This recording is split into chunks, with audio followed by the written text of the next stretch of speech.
Look, man, y'all know what time it is. First of all, shout out to everybody in the chat already. You feel what I'm saying? The real ones. Shout out Sarah Wong. Shout out Mick Muck Rim. Shout out Gosh Darn It. GMT Supreme. You feel what I'm saying? You know what? You know what's funny? It's been a couple people saying that they think that there's no possible way that's happening. I ain't gonna lie. I don't think little old me is making anybody change their release dates. Absolutely not. But I do want to break down the fact that in our last live, right? No, I think it was like 2 lives ago. We was talking about just Kendrick essentially stepping on the release of the Fall Off. You feel what I'm saying? Which to me isn't that crazy. I don't think that's crazy. And you know, when we first put the videos out, people were trying to act like, yo, you're stuck in 2024 and all this different stuff, right? But then J. Cole starts to bring it up in the mixtapes. He starts to bring up the apologies in the mixtape. So he's still thinking about 2024, right? Then you get to the Grammys. It's just a whole lot of new stuff that's been unfolding that's like, oh, okay, so I wasn't just stuck in 2024. Okay, because that's something that everybody wanted to do. Oh, it's just you looking for drama and all this different stuff. When in reality, I don't think that, like, I don't know why people think that would be the end of that scenario, the end of that situation. You feel what I'm saying? I'm perfectly fine with the theory being incorrect, but we're going to get surgical. We're going to get surgical tonight. You feel what I'm saying? Because it's a lot that goes into this motherfucking theory. All right. First of all, I want to shout out. I couldn't really get everybody's names when we were in there. You feel what I'm saying? But I do want to shout out Brawzer. I know you're gonna be in here tonight. Brawzer had came up with a very good point that adds to the theory, and we'll get to that in a second. But it's a lot of stuff that we got to talk about when it comes to this theory. It's a lot of stuff we got to talk about. Regal, I just posted the live on Twitter, so it's gonna be some trolls pulling up. Just be ready. All right. Let's get to it right now. He said, damn, I was trying to drop on the 13th. I'm crying. All right, so look. First and foremost, okay. Hold on, let me pull it up real quick. Okay. You know what? You're right, Rigo. Let's address these let's address this this new information. Right? You know what? No. We'll go backwards. This is what we're gonna do. We're gonna go backwards. All right, we're gonna go backwards. So first, we're gonna acknowledge the J. Cole theory in general. All right, we're gonna acknowledge the J. Cole theory that we've been building up and breaking down. Okay, because this is the key. This is key to the whole thing. This is key to the whole situation.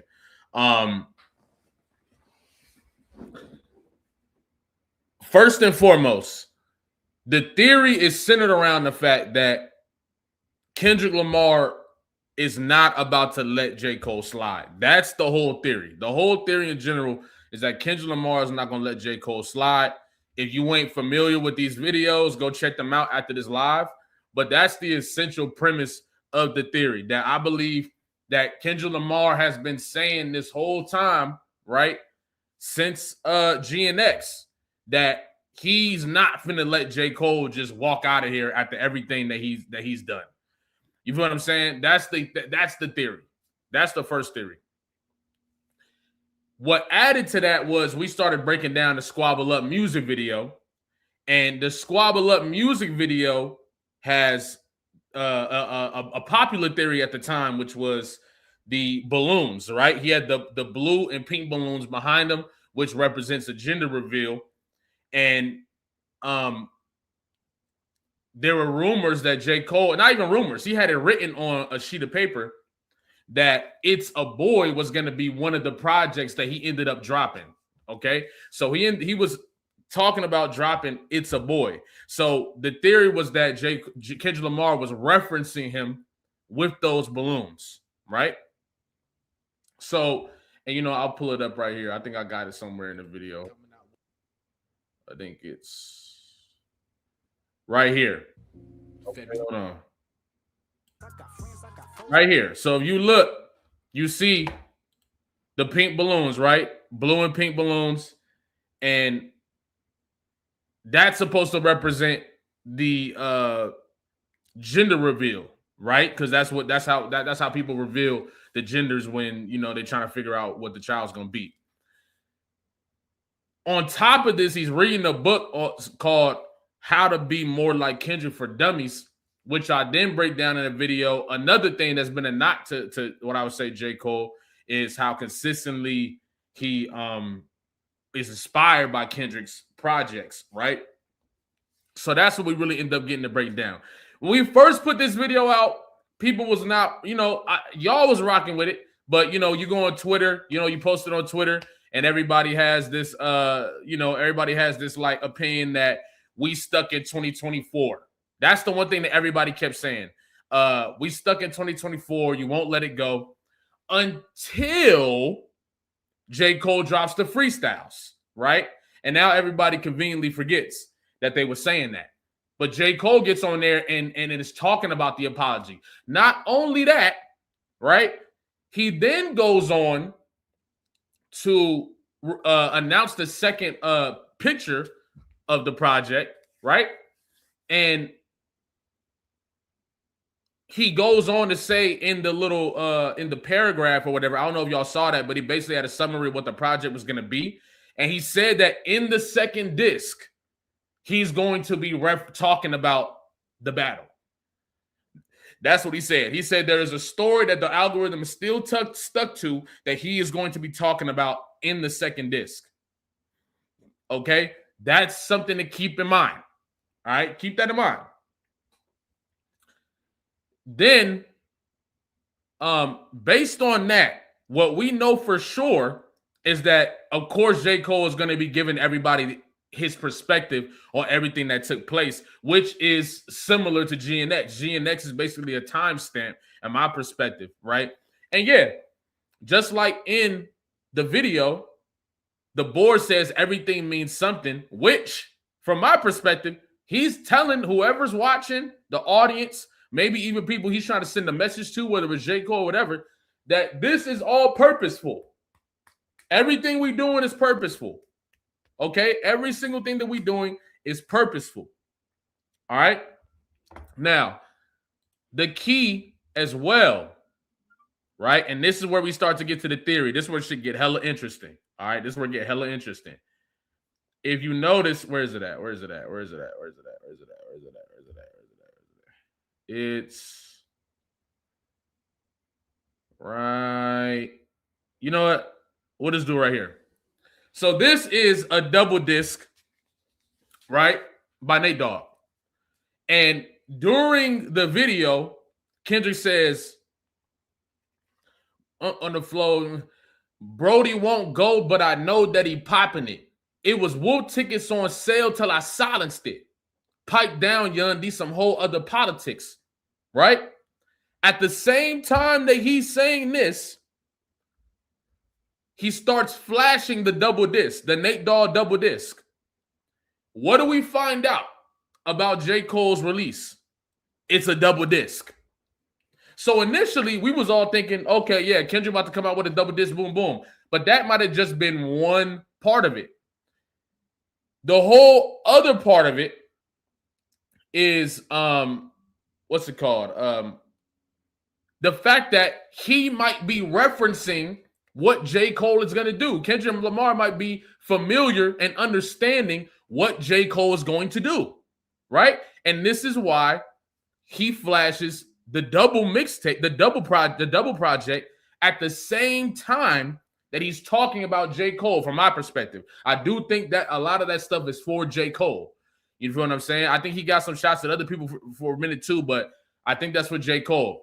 Y'all don't find it funny that he flashes a double disc at that same time? I think that's interesting, bro.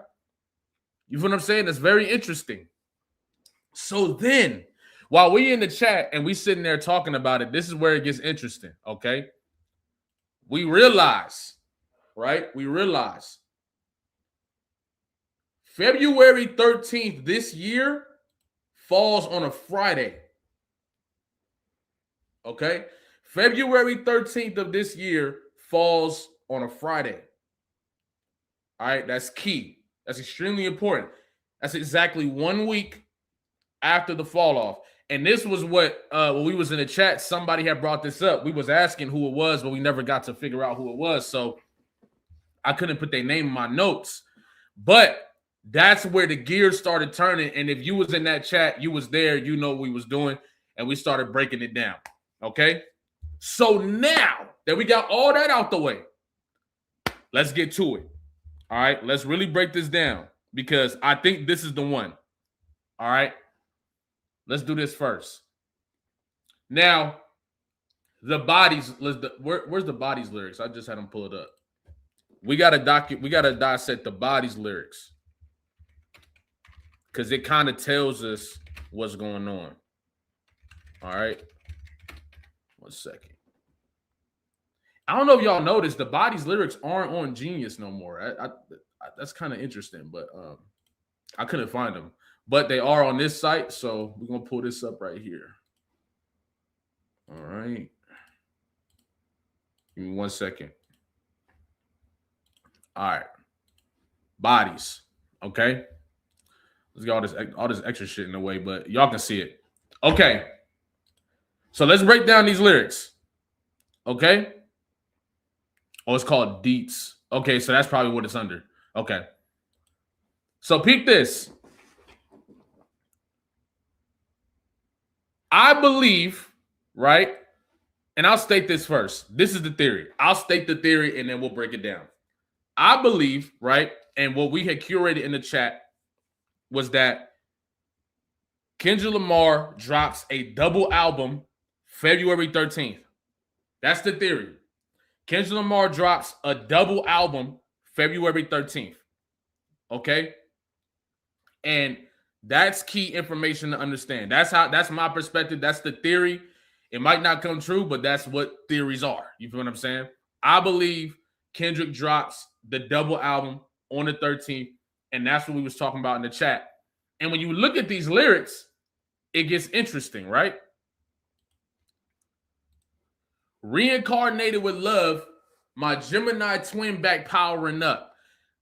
Now, I remember when I first heard those lyrics, of course, you know, I'm into astrology too, so I understand the whole spin on the Gemini twins. I understand that. But when I think about the song Reincarnated, right? It's over a Tupac instrumental. That's number one. That's one thing we got to remember. He might have not ever been rapping from the perspective of Tupac on his song, but he raps in the cadence of Tupac, the flow of Tupac, and even the delivery of Tupac. That's something to keep in mind. Okay? Keep that in mind. Okay? So, if we're looking at it from that perspective, there's clearly some themes of Tupac going on here. There's clearly themes of Tupac going on here. It was a remix of Made Niggas. All right? So we got to keep that in mind. Reincarnated with love, my Gemini twin back powering up. Okay? This makes me feel like he could be referencing Tupac. This could be a reference to Tupac in general.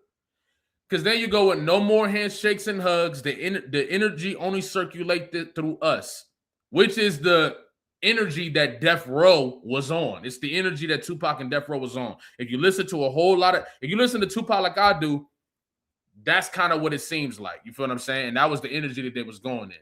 Now, the etiquette speak with a vigilant tongue. The predicate this time. I'm carrying heavier hearts right now. I can power live with Olympians too. I'm carrying various darts right now. I desert this bitch like tiramisu. That's not just a bar to me. You feel what I'm saying? That's not just a bar in my perspective. Okay? I feel like Kendrick is clearly saying, I'm not done. That's what it comes. That's what it sounds like to me. I'm not done. I'm not done packing these niggas up. That's what it sounds like to me. I'm not done with this energy that I'm on. You feel what I'm saying? That's what I'm hearing. That's what my perspective. Okay? Because exactly, various darts, that means he's ready for combat with multiple individuals. That's my perspective. I desert this bitch like tiramisu, meaning I'll get rid of everybody. I'll get rid of everybody. And it's the same thing with Man at the Garden. Just wait and see. More blood be spilling. It's just paint to me. You feel what I'm saying? It's like, how would that not mean that he's finna get more? Like, why wouldn't people believe that he's still outside? I remember last year we kept saying more music is coming, and people kept acting like, no, he gonna disappear for a while. Why would he be saying this stuff if that's not the case? I just don't get it. It don't make sense to me. You see what I'm saying? It don't make sense to me. So, exactly. I don't think, and you gotta think about it like this. Look, check this out. Check this out. J. Cole said he averaged like one hard verse every 30 months or something. If he wasn't dissing, then we wouldn't be discussing him. You don't think that Kendrick is finna set the tone by continuing to drop, by showing the opposite of that? By say, if y'all believe that I can't drop all this music, right? Why not prove that he is able to drop a whole bunch of music back to back? That's what I feel like we're in the situation. That's what I feel like we're in right now. We in the situation where I think Kendrick is going to be dropping back to back, bro. You feel what I'm saying? I think he's going to be dropping back to back. And then on top of that, J. Cole and Drake, that was one of the main things that they was bombing on Kendrick about, was the fact that he don't drop enough music. So think about all the other narratives that Kendrick went out of his way to kill. Kendrick has killed a whole bunch of narratives. I mean, you look at the Grammys. One of the main things that happened after the battle was that people were saying he ain't never put nobody on. So what does he do? He drops GNX, right? And once he drops GNX, he got a whole bunch of California features, a whole bunch of underground artists on GNX. On top of that, all these dudes just got Grammys. So that narrative is there. He's been killing narratives since the beginning. Okay? So I think that's crucial. I think more music is coming. All right? More music is on the way. See, we go body for body. I hand you a body. I'm probably a better masseuse. I really don't bother nobody, but they run it by me if I got to clear out the room. I'm not somebody that thinks Kendrick, and this is one of the things I appreciate about Kendrick. I don't think Kendrick is one of the people that's just going to get on a verse and just be rapping about how good he's rapping. I think when he says stuff, he's dead serious.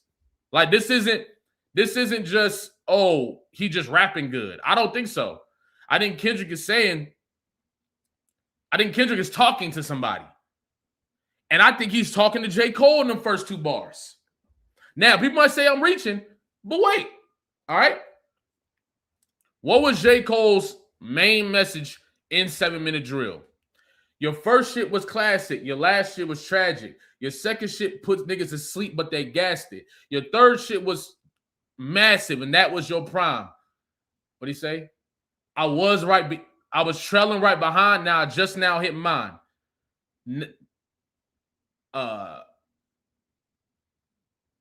So I'm front of the line, and I got a lead. How ironic. Soon as I got it, he wants something with me, right? So when you look at it from that perspective, a nigga whose catalog is clearly, right? Clearly. Oh, hold on, wait. Before I get to this, Fantosmo said Fed 13th is a dead week for releases. Okay, that's cool. But why would Kendrick drop GNX during the holidays where he was openly and actively competing with Christmas jingles? Because nobody was going to drop then. So I don't know. Even if that is your perspective, right? Nobody was going to drop then. So why not drop then? I'm not a person that thinks just because releases aren't going to come out that Kendrick wouldn't release during this time. That's just me though. Okay? So once again, J. Cole was saying your catalog is pretty much ass. That's pretty much what he was saying. He was saying, you got 2 good albums, the rest of them is trash. That's what he was saying. So from that perspective, you don't think Kendrick would have a response to that? You don't think Kendrick would have to say, hold on, the dude who clearly does not have the same level of catalog that I have is down in my catalog and running away? No, I think it's we go body for body. I hand you a body. I'm probably a better masseuse. My catalog against your catalog is nothing to talk about. That's my perspective, right? That's my perspective. When we compare our catalogs, you can't compare. You're not built for this. I got nothing but classics. I got nothing but classics, right? So when you look at it from that perspective, that's how I feel about that bar. And if we keep going, you'll understand why, okay? So I really don't bother nobody, but they run it by me if I got to clear out the room, which sounds like it's some more clearing out of the room to do. And there's not a whole lot of artists on the level or fame in hip-hop of Drake and Kendrick outside of J. Cole. You feel what I'm saying? So you would not get the picture if I had to sit you for hours in front of the Lou. You would not have a soul if even I told you to stand next to Johnny and Q, right? But then you get to this bar. Remember I said I'm the greatest back when you debated the number 1 and number 2? The topic was always hilarious to me. You carried them to me. I brought out the... Now, hold on. You still don't... Hold on, man. Come on, dog. Come on, man. Come on, man. What we doing? Y'all genuinely believe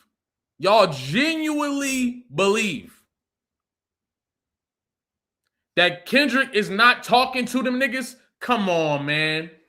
Come on, bro. Be honest.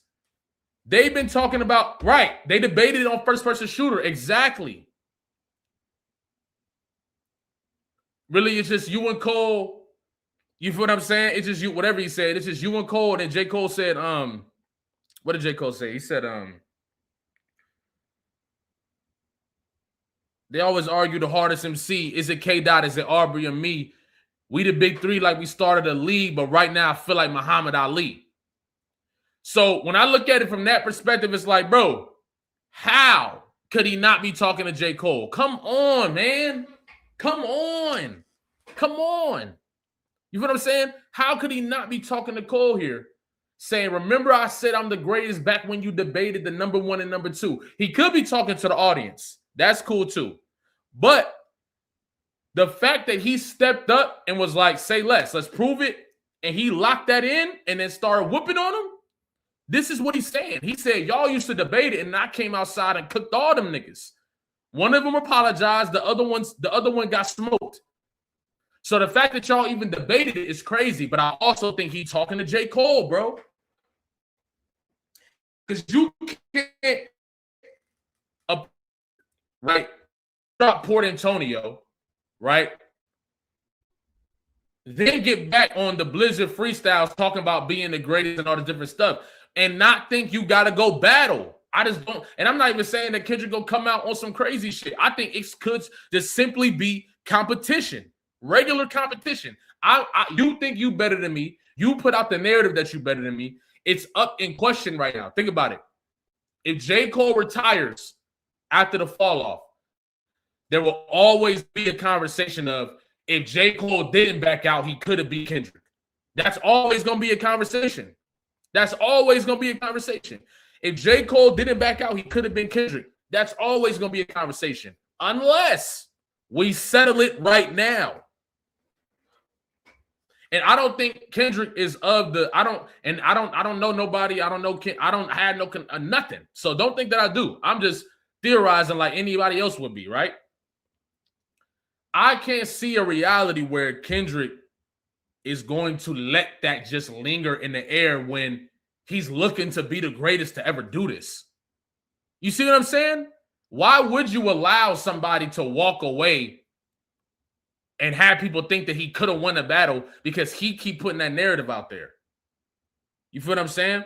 Right. And then, right, the you carried him to me was a talk like Cole hung Cole Hunt drank out the dry. And that's what I'm saying. And look, he said, okay, now I'm buying your theory. Bro, we ain't even start picking it apart yet, bro. This is the baby. Like, we in the early process of this theory, bro. We haven't even gotten to none of the real shit. So stay tuned. We taking this slow, okay? So he's, in my perspective, he's saying, I don't think Kendrick allows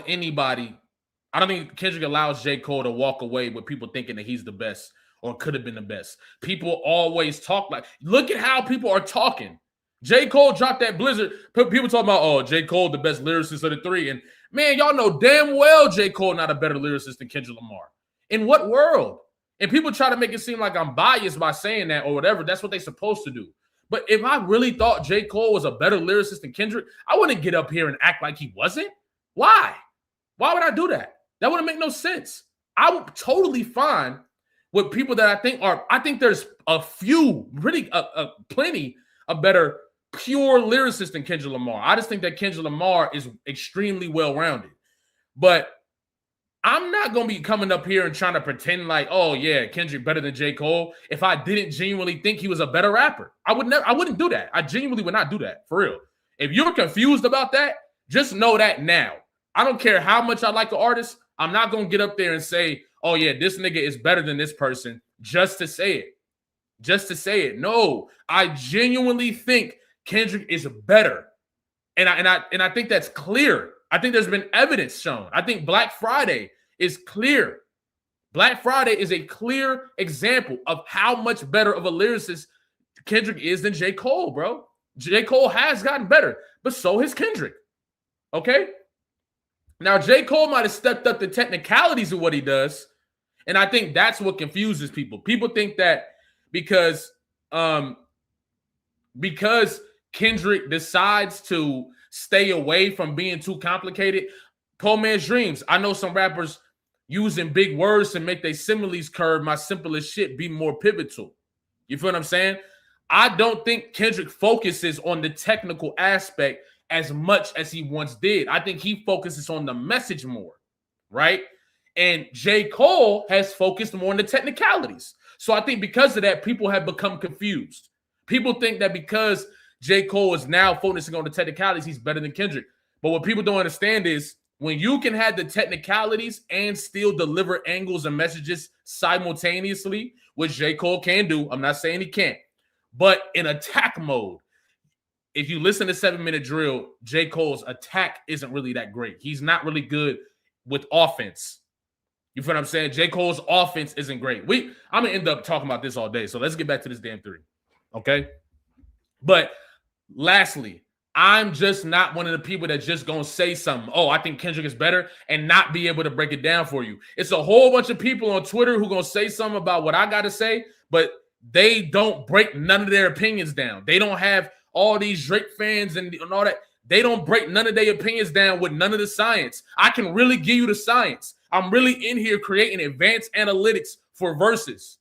Like I really can break this down for you. You feel what I'm saying? So anytime I give you a perspective, just know that this is a perspective that I'm really breaking down, whether you agree or not, because it is subjective.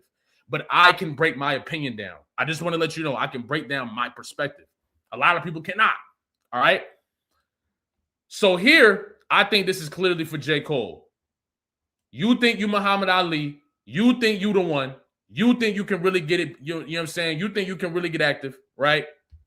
And I just disagree. That's what I'm hearing from Kendrick Lamar. When I hear whacked out murals, fuck apologies. I want to see y'all geeked up. That's for J. Cole in my aspect. Like, who else could that be for? Who else could that be for? The only dude who apologized. He said, bro, smelling himself. I can't say that I can break down my perspective. What's wrong with that? Right? But anyway, so from my perspective, I really think that these bars are for J. Cole, and I think that's important to keep in mind, okay? Now, let's go to the next piece. Now that we understand, or at least now that you understand what I'm saying about these bars, I think they're for J. Cole, right? Let's get into the extra stuff. First, let's acknowledge the new information that's come out, okay, that a lot of people have been talking about, and I didn't really think about it because it just happened. You feel what I'm saying? It just added to the theory in general, but I wasn't really expecting this. Okay. But it does add to the theory. Check this out. Where is it at? Boom. Okay. Check this out. So when we get to the Grammys, okay, a lot of people been talking about the rap that Kendrick got in his hand. And there's a lot of things that can be made of this. I've been seeing people say that they think he's stepping into a new era, which I'm not mad at all, because Hitter J3 posted something referencing a boxer. Dave Free posted the tape up close. It's like you can't, with these guys, you got to understand that there's a lot of intentionality there. Hitter J3 been talking about how there's more songs that he recorded that haven't been used, etc. So, right, he said Eminem said himself that Kendrick is one of the best lyricists of all time, and we're gonna get to that at the end. So when you look at it from that perspective, and he's got these raps on, right? I'm definitely not a person that think Kendrick goes up there to do that for no reason. I really don't think that Kendrick goes up there to do that for no reason. That's just my perspective, okay? I really don't think so. I think that this was to show or to communicate to somebody, or maybe even the audience, that something is coming. Now, Kendrick was making a whole bunch of pictures, while he was on the tour, in the gym. Kendrick was in the gym. Kendrick was in the gym actively, okay? Chanel confirmed the rap wasn't part of the outfit. It was a PG Lane decision. Right. Okay, cool. Boom. Okay. Right?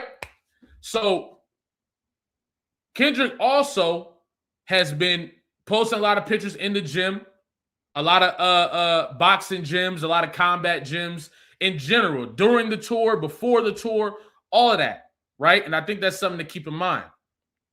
He goes up there with the raps. Now, some people believe it's a new era. Some people believe that I saw somebody say something along the lines of, this could mean that he's getting ready to fight or the fight is over. I've seen that. I've seen a lot of different things about these raps. The reason why I know for a fact that there's significance to them is because of how they treated the situation, how they treated the raps. There's no way that was on accident, okay? Now, when you look at it from that perspective, right? Let me show y'all another picture, okay? This is where it starts to get hella interesting. And we ain't even got to, this is all new information. We're going to get to the old information that was going to be in the video regardless. But this is the new information I wanted to go over first, okay? Look at this, right? Behind him, right? And Hip Hop Top sent me this on Instagram, so I appreciate you. And they was telling me, look at the background. Look at what it says, right? And I didn't even see this. I didn't even think about it. Like, I was like, damn, hold on. This is crazy. In the background, it says dial 911. Those pictures behind Kendrick are all references to emergencies. I'm sure, I don't think y'all can see it, and I can't really zoom in, but all of these are reference to emergencies, right? So it says 911. There's had to doing CPR on somebody, and the ambulance, all different types of stuff. It seems like something along this lines of somebody getting hurt, right? And I think that's lyrically. I don't think that's purposely. I think that's like physically violent or something like that. I think that's just lyrically. 911, CPR, the ambulance, and he's standing there with the glove wrap on. Come on. I think this is a message. You feel what I'm saying? He said crop picked in Zoom. Okay, hold on. Hold on real quick. Let me. You're right. Because this is crucial. So yeah, you know what? We need to do this. This is crucial. So let's pull this up. Okay. All right. Let's see if that works.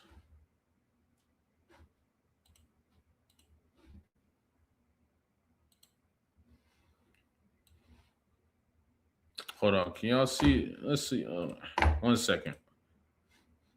All right. Let me crop it real quick.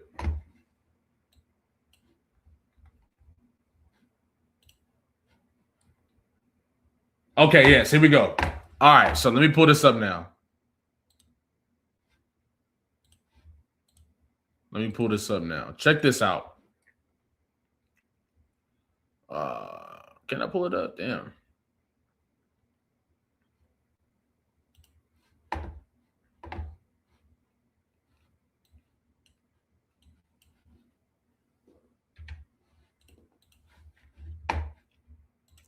You know what?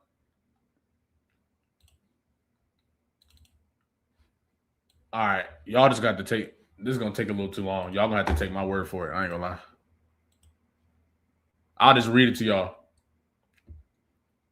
But no, it's everything I said it was. It's everything I said it was. It's just a bunch of ambulance stuff. It's Kendrick talking about. It's the picture that's saying 911 in the case of a medical emergency, right? It's got CPR, right? CPR, where it's giving you the step-by-step process of how to take care of somebody when they're struggling to breathe, right? And then it's got shock, what to do when someone's in shock, what to do when somebody has fractures on the body, what to do when in the case of a fire, of a building burning down. That's what all these pictures are showing. That's what all these pictures are showing. So you just can't tell me, that that's all for no reason. Right, tell them breathe, bro. You can't tell me that all of that is for no reason. I'm just not of that person. I'm not of that belief. You know what I'm saying? He said Machiavelli will be next. Mike, check it. Look, Mike, watch this, bro. Watch this. I got something for you. Okay? Because we're going to talk about that too. But yeah, that's what that picture is showing, right? On top of showing the hand wrap, and he has his fence clutch as well. I genuinely think that this is him telling y'all, I'm about to get busy. And if you got to clear out the room, there's still some people that's still getting active that you feel what I'm saying? That's a fact. There's people that still, and look, yeah, I'm not above, I don't know. I doubt the game and Kendrick get into a battle. I doubt that. The game's quote unquote diss didn't feel like a diss to me. He starts off by saying him and Kendrick are the best, and then saying if Kendrick really thinks he's the best, then come prove it. But I'm like, nigga, you might as well just, if you're gonna send a shot, just send the shot the whole way. Don't tell him to come do it, and then you compliment. And it's like the same thing Joey did. You feel what I'm saying? So yeah, just keep that in mind, that Kendrick actually has all this stuff behind him talking about the fact that what to do in the cases of emergency. Now, let me make sure that's the last of the new information. I think that's the last of the new information. Let me make sure. Is that the last of the new information? Yes, it is. Okay. Now, let's get into it, okay? The fall off. Let's talk about the fall off. The fall off drops February 6th, 2026. We all know that. This is exactly a week before the 13th. So if Kendrick were to drop on the 13th, it would be exactly a week after J. Cole. Okay? That's what it could be. Now, what I'm theorizing is that maybe a single of some sorts drops on the 6th or around the 6th. Maybe a single that has been promoted at the Super Bowl. The first song, bruh performed a song at the Super Bowl that was unreleased. He started the Super Bowl with the unreleased song. Y'all don't think that's interesting? You know what I'm saying? He performed that song to start. Joshua, check this out. He performed that song to start, right, the Super Bowl, and it's unreleased. Has that ever even been done before? I don't know. But that shows you that that song is coming out and that it's an important song from my perspective, okay? And I think that song is for J. Cole. So check this out. Now, when we talk about Reincarnated with Love and how that aligns with what I believe is Tupac, right? Let's take another look. When did Tupac pass away? Right? September 13th, 1996. But guess what?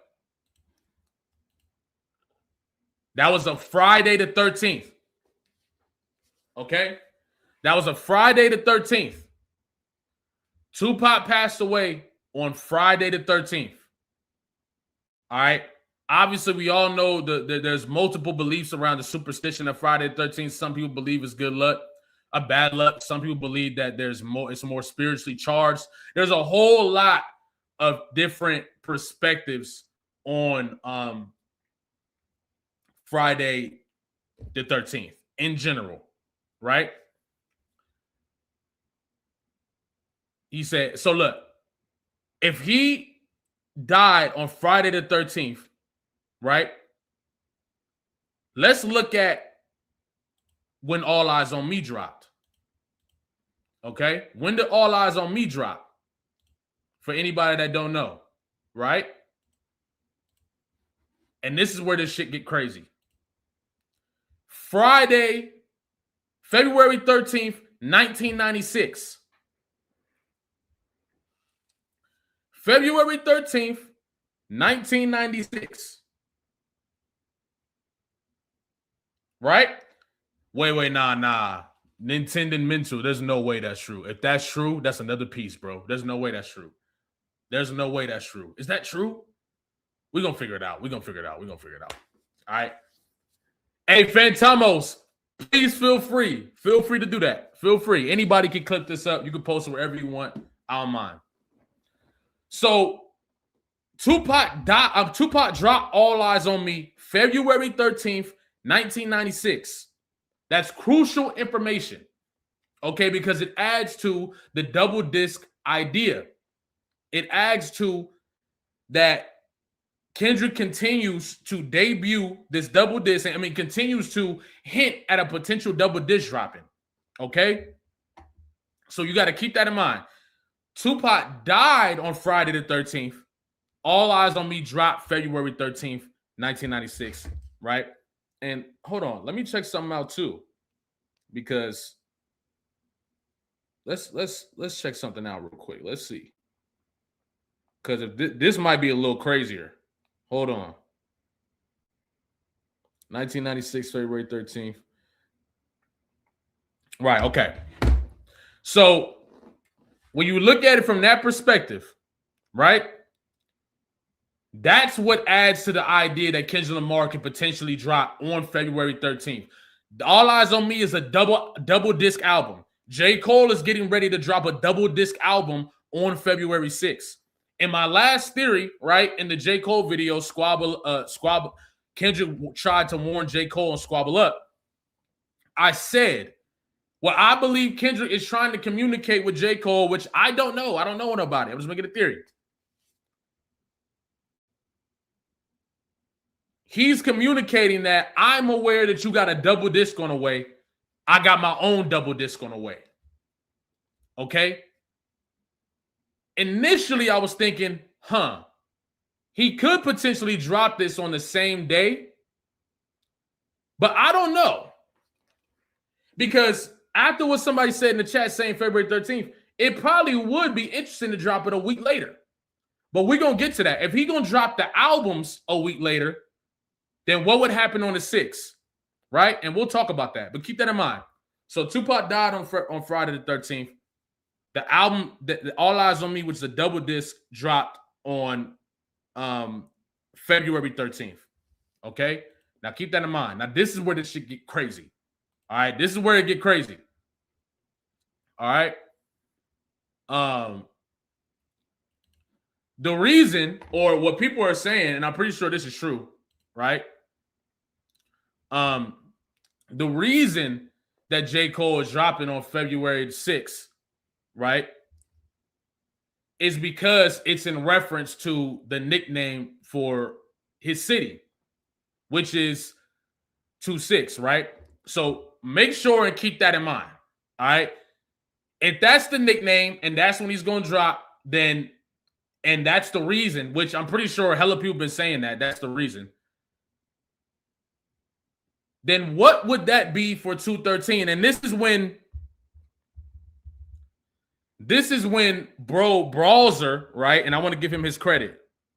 Brawzer, right? I don't know if you in here or not, but this is when he said this. He said 2-6 is supposed to be a nickname for Fayetteville, right? I think that's how you say that, right? But then check this out. This is where it gets crazier, right?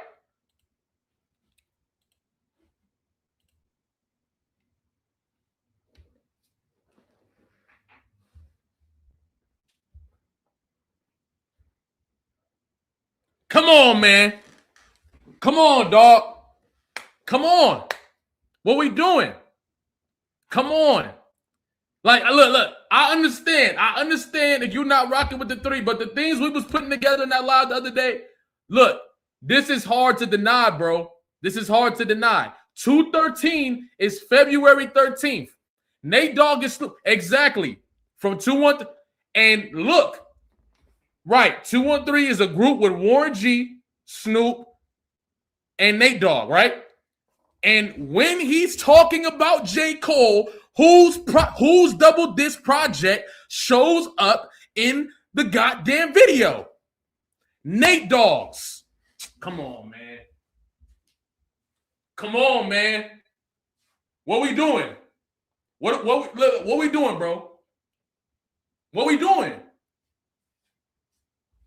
What we doing? What are we doing?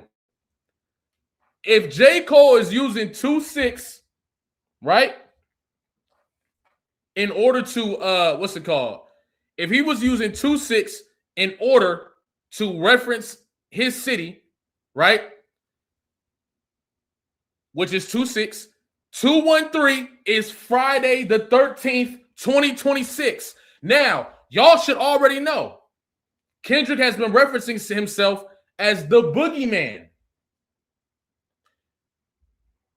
What date is usually associated with horror films, with all of this? Friday the 13th. Bro, come on, man. Come on, man. The boogeyman is getting ready to come outside on Friday the 13th. Right? And this is the craziest piece. This is the craziest piece. Shout out Brawzer once again. I don't know if you in here, but this is the craziest piece. The fact that this turns into February 13th, right? He said everybody battling to send subs using numerology. Look, bro, I've been saying, I think it's obvious because they got to communicate to each other in a way that we don't really understand, right? So when you look at it from that perspective, I'm telling you, bro, Friday the 13th, the boogeyman, 213, Nate Dogg, it's too much. It's too much, bro. It's way too much, bro. It's way too much. It's way too much. You feel what I'm saying? This is too damn much. Right. And Moni, look, exactly. And we was going to get to that. Give me a second. Okay? I'm telling y'all, we walking this shit down. We still got more to go. Okay? So far, all right, this is what we got so far.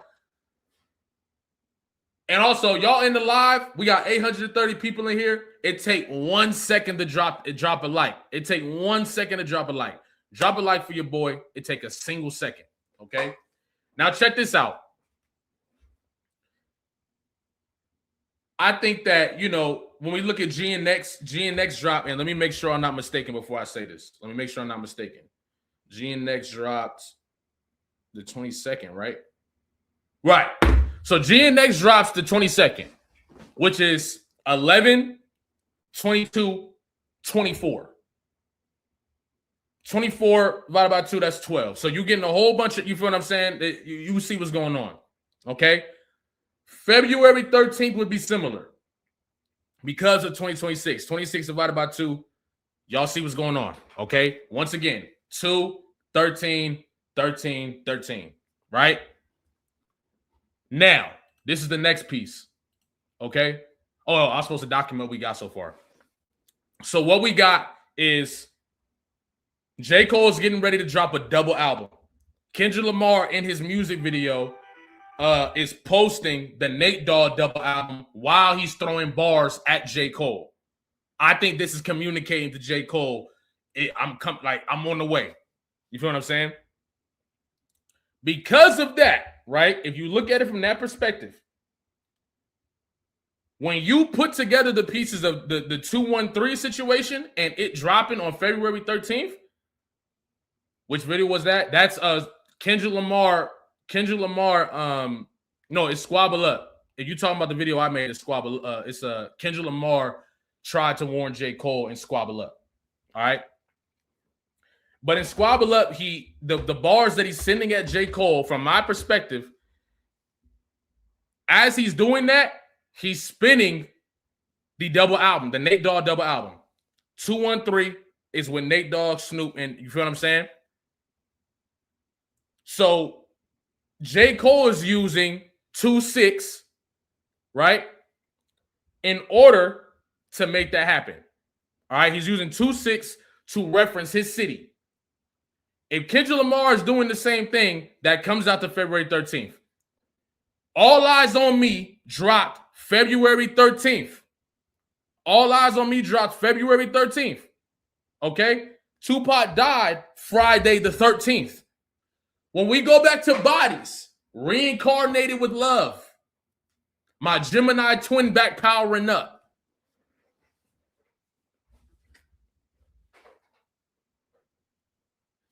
Death on Friday the 13th, right? And that's the thing. You got to remember, this is not something that's a new thing.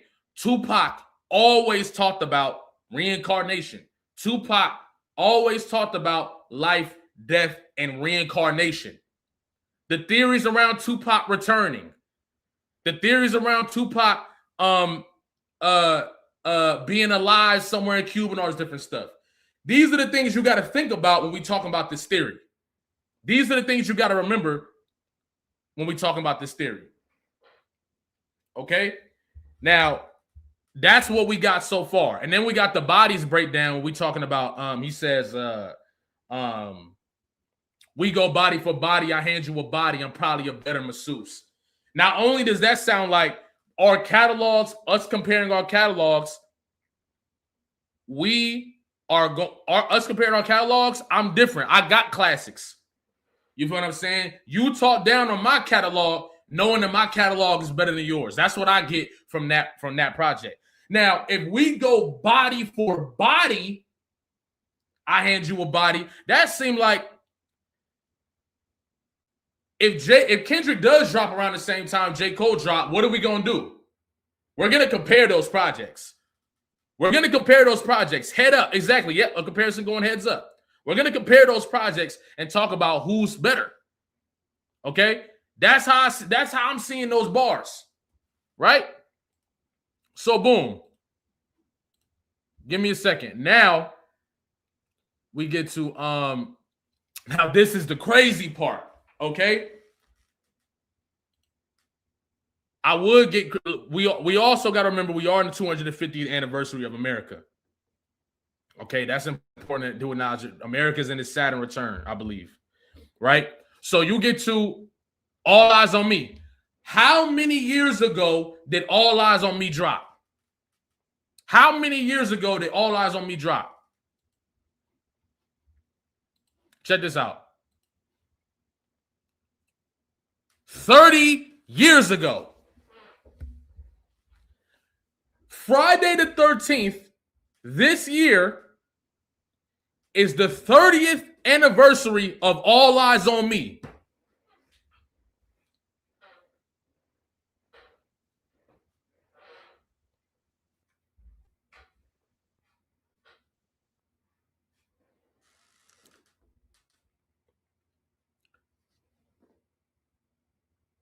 What are we doing?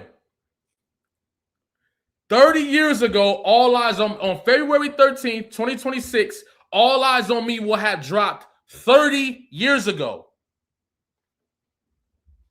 Okay? Now, hold on. Before we keep going, I do want to read the super chats. Shout out to Von J. I appreciate you, bro. You feel what I'm saying? Thank you for the super chat. Real talk. He said the raps he wore in his hand at the Grammys were new raps equals new raps he's dropping hints. Ah, right. Because, right. Okay, that's good too. I like that. And it could also mean he's getting ready.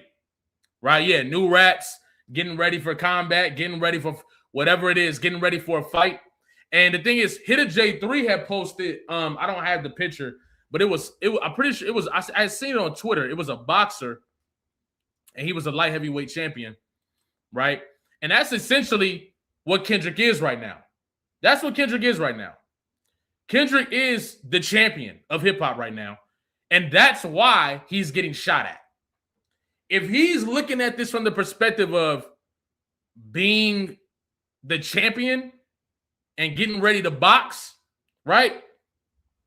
He might be genuinely painting the imagery of being the champion of hip-hop, the champion boxer or the champion whatever of hip-hop, right? That's what I'm thinking. Right? That's what I'm thinking. Outside of even just dropping new raps, that's what I'm thinking. Right? Exactly. No better time to drop an album. So you telling me you break the record for Grammys, right? You break the record for how many Grammys that you won. You break the record for how many Grammys that an artist has won. Kendrick Lamar is now the most rewarded Grammy artist of all time in hip-hop, right? Why wouldn't you get ready to get busy? Because this damn near took all of the steam out of the J. Cole situation itself, in my opinion, right? Exactly, Lila Zone. I'm finna pull up your super chat right now because you're dropping facts. Exactly. Shout out Von J, though. I really appreciate you for the super chat, bro. Real talk. Thank you.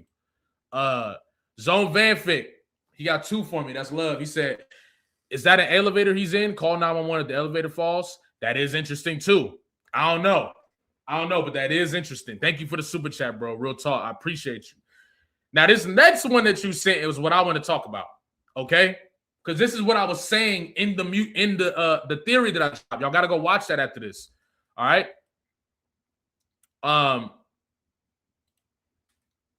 Yeah, squabble up is put the gloves on energy for folks on the West, right? And it definitely looks like the gloves are officially.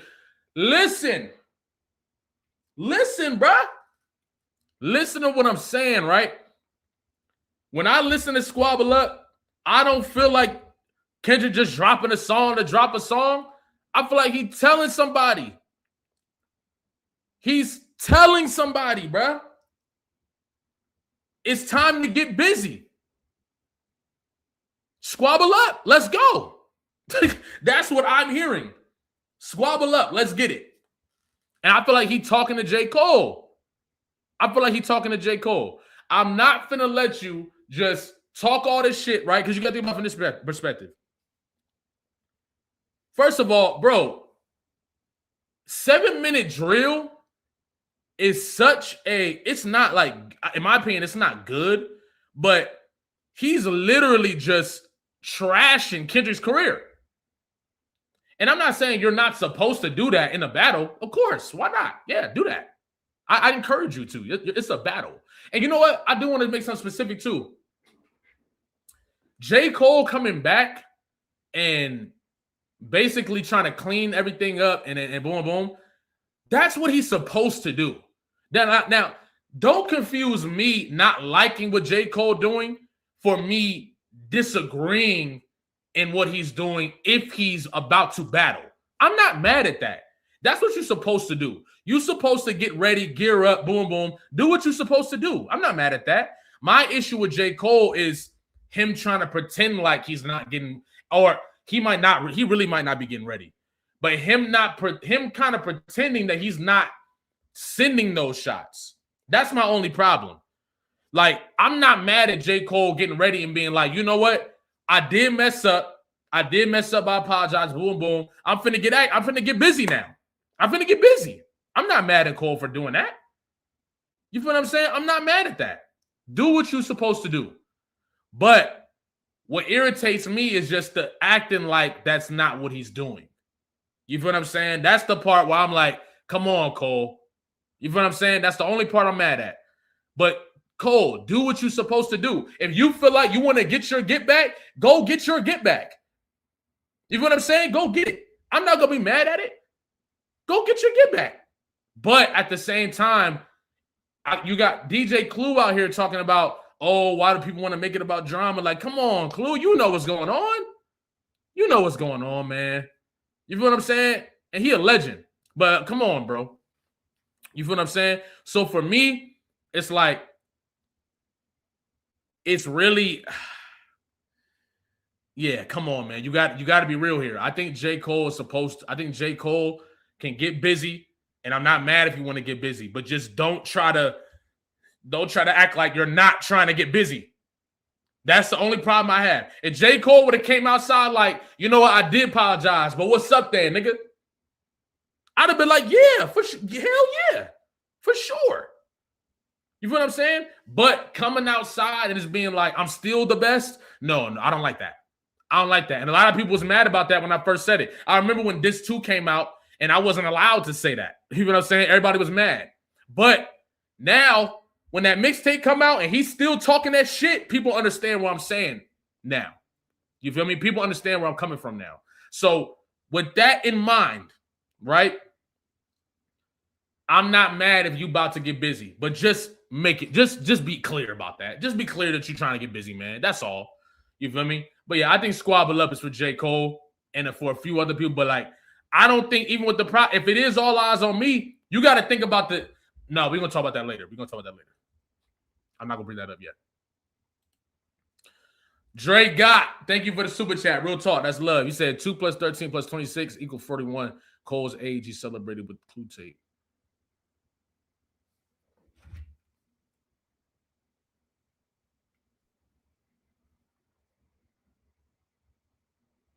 Oh, shit. J. Cole is 41. I didn't know that. I didn't know J. Cole was 41. Okay.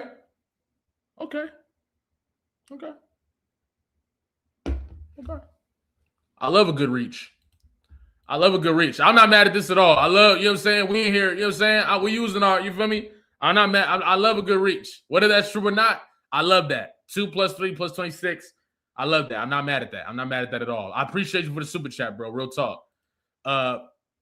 Phantomas Fonto was the word. He said Isaac Hayes, Black Moza, double disc, and it said Squabble Up. Okay.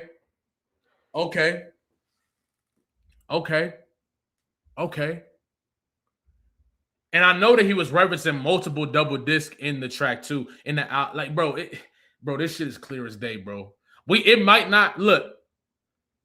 Even if it don't drop on the February 13th, you can't deny that. I feel like it's clearly going to be a double disc no matter what. No matter what. You feel what I'm saying? But thank you. I appreciate you for the super chat. Real talk. Thank you. And if you end up making them clips, let me know because I want to see them. Let me know because, you know what I'm saying? I would love that. You don't need to give me, you know what I'm saying? You don't need to do nothing. I ain't even tripping. Just Mr. Stay Full. Thank you for the super chat. That's love. Real talk. He said, I appreciate your mind, little bro. Keep these critical thought conversations coming all 2026. Hey, I appreciate that. I really do. I really do appreciate that, Mr. Stay Full, because I feel like it's nothing wrong with us theorizing. I feel like a lot of people have an issue with it, but it's like, what's wrong with that? I don't know, especially an artist. It's like Attack on Titan. For anybody here that watched Attack on Titan, when you watch Attack on Titan, you find Easter eggs in Attack on Titan every single time you watch it. I've watched Attack on Titan like 11 times, bro. I've watched Attack on Titan like 11 times. Every time I watch it, I find something new about Attack on Titan that I should have known in order to know where the story was going to go. I think Kendrick is one of those writers. I think Kendrick writes in a way that is similar to Isayama, right? Where Kendrick puts these Easter eggs in place in order for you to put conclusions together. I think it's also because, like, nigga, why would he put everything means something on the Squabble Up page if we weren't supposed to try to figure this out and dissect it? That's the fun part. That's not a problem. That's a testament to his ability.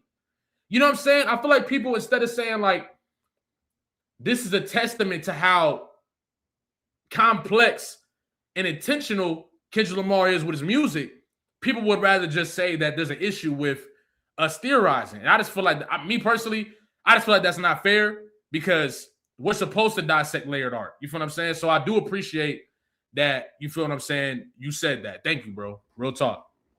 And he said, oh, yeah, Nipsey Hussle released a teaser on IG of his Victory Lap album release on February 13, 2018.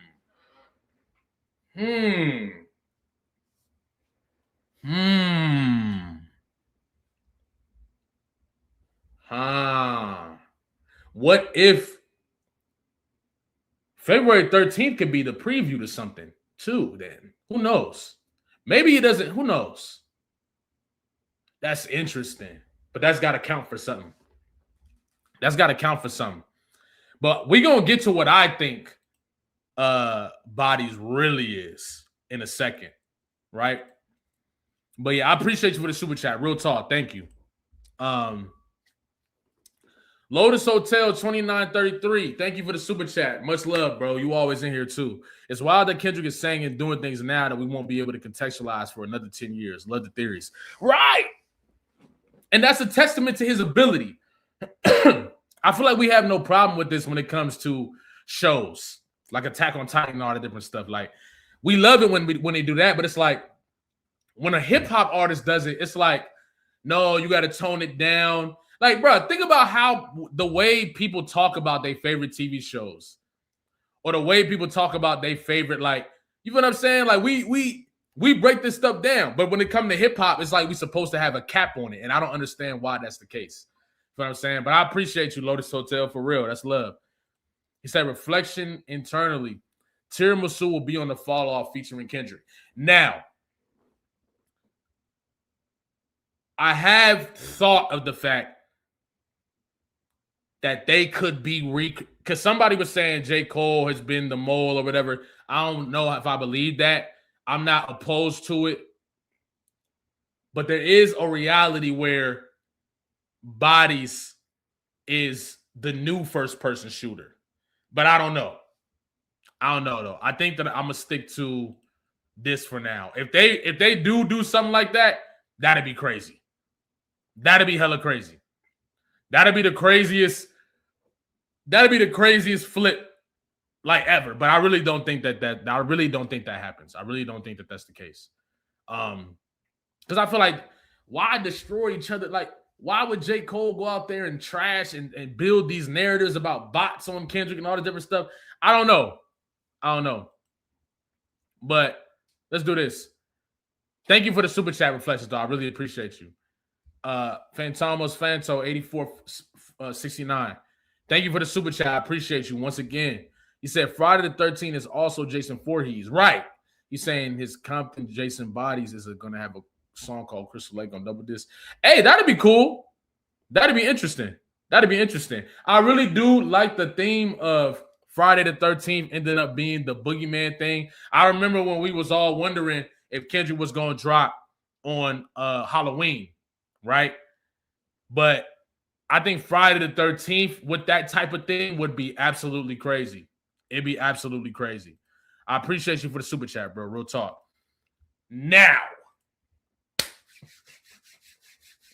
okay, this is where the reaching begins. This is where the true reaching begins, okay? Check this out. My boy Mike earlier was saying, if anything, Kendrick would drop Machiavelli next, right? If he's on this theme of reincarnation, right? But I really want y'all to think about Machiavelli, where Tupac was at that time. Well, Tupac wasn't here at that time, but we talking about the creation of it, the message on the album, and all that different stuff, right? I'm about to pull it up for y'all. Hold on. 1 second. Okay. Now, I want y'all to think about this, and this is where I start to reach to the sky. Okay, this is where I'm starting. I'm perfectly fine with admitting that I'm about to start reaching for the clouds. Okay, I'm perfectly fine with that. But I want y'all to give me y'all perspective on this. All right, I'm about to pull it up. Hold on. All right, check this out. So, the Machiavelli Project. All right, this is one of my favorite albums of all time. It might be. Is it my favorite? It's one of my favorites of all time, no doubt. I think this is Tupac's best work. I don't think it's close. Okay, I don't think it's remotely close. Look at this. Before we even, bro, look at this track list. Look at this track list. Bomb First, Hail Mary, Toss It Up, To Live and Die in L.A., Blasphemy, which with the Epstein files, right? Blasphemy is hitting like crack right now, and I'm about to make a video on it soon. When you see all these things that's been coming out in those files, Blasphemy is hitting different. Everybody go listen to the song with those files in mind. Well, what we understand about our government and what they've been doing with all these other foreign entities and all that. Go listen to Blasphemy one more time. One more time, all right? And I'm about to make a video on that, so be ready. But yeah, Life of an Outlaw, Just Like Daddy, Crazy, White Man's World, Me and My Girlfriend, Hold Your Head Against All Odds. Now, when GNX dropped, right? Bomb First, hey, Superfly, Walk With Me. Walk With Me. And yes, AWACS, yes, I actually got to have a am I supposed to share that? Okay, so Machiavelli, we all know Machiavelli was produced by motherfuckers who Death Row didn't believe in. So they was making this stuff in the whack room, boom, boom. We all know. And that's what makes this album special in my personal perspective. It shows that the artist can also elevate the producer. Hail Mary, like all come on. Anyway. So look. Hey, Fury, check me out. Check me out. So a lot of people say that GNX is similar to Machiavelli, right? Some people say that Machiavelli's coming next. Let me give you my perspective, all right? In my opinion, GNX is similar to Machiavelli. I'm not mad at that perspective. I know, especially when you're talking about songs like Whacked Out Murals, can easily be similar to an Against All Odds or a Bomb First, especially out the gate, addressing them directly and early. And then when we talk about To Live and Die in L.A., reminds me of Dodger Blue. Blasphemy is like reincarnated to me. And just in general, it's very similar. So when people say that, I'm not mad at that. But hear me out.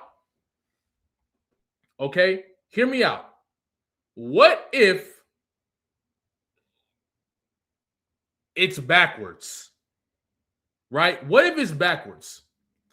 What if the next project is going to be more like, or what if Kendrick is not the next project, but Kendrick did it backwards. Tupac dropped All Eyes on Me first, and then Machiavelli. What if Kendrick dropped Machiavelli, and then he's dropping All Eyes on Me? I'm just saying. You get because even with the Don Illuminati, there's stories about how it was supposed to be a mixtape and all this different stuff. I remember when people were talking about GNX is similar. I mean, GNX was like a mixtape and all this different stuff, right? So from my perspective, what if he did it backwards? What if, and it could be backwards in the messaging too, but what if GNX is Machiavelli and now he's going for the All Eyes on Me? Right, me and my girlfriend equals Gloria, right? Because me and my girlfriend is about a gun and Gloria is about his pen. I'm reincarnated with love. I don't know. But that's what I'm feeling. I'm feeling like Machiavelli, GNX is Kendrick's Machiavelli. But Machiavelli came after. I think GNX is coming before All Eyes on Me. And you got to remember, Kendrick been getting compared to Tupac since early on. Even with Heart Part 3. When the whole world see you as Pac reincarnated, that's enough to live your whole life sedated. Find the biggest building in Vegas and jumped off it. But I can never rewrite history in a coffin. Like, I'm not gonna lie. And yeah, Mr. Stay Full, I have been sitting on this. I ain't gonna lie. I've been sitting on this for a little bit. The Tupac part came in when we did our live about 3 days ago. But this inverted Tupac part, I've been thinking about it since GNX came out. And I'm pretty sure I got a video on it from way back in the day, like last year. But I really genuinely think Kendrick is about to give us his All Eyes on Me. And now we got to break down what Machiavelli is like, right? In the beginning of Machiavelli, you get the news reporter, right? And this is my thing. I could be reaching, but I want y'all to hear me out. It feels like to me, wait, no, the real knowledge. Hold on. Is that true? I think that is true. Let me make sure though.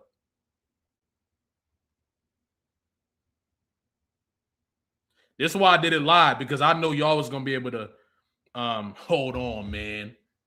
Hold on, dog.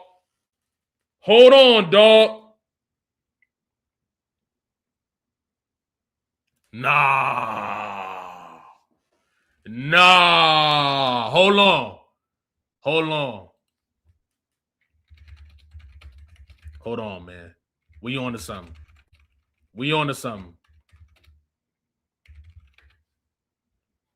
This is crazy. Okay, I'm about to pull something up for y'all. Hold on. This is crazy. That is crazy that you brought that up.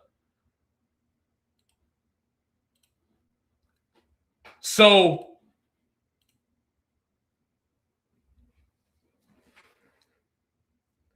GNX dropped November 11th. No, 22nd. And the Don Illuminati dropped in November too? Nah, we on to something. So he probably is inverting it. GNX drops first as the Machiavelli Project in November. He comes back and drops his All Eyes on Me in February. Come on, man. Come on, dog. I felt like I was reaching. Now I don't. I felt like I was reaching. Now I don't. Now I don't feel like I was reaching, bro. Now I don't feel like I really was genuinely like, okay, I'm going too far with this. Now I'm not. And August and November is, yeah, nah, bruh. This is crazy. Bro. I ain't gonna lie. This is crazy. We on to something. Shout out to AWAX. I'm gonna put you down too. Shout out to AWAX, bro.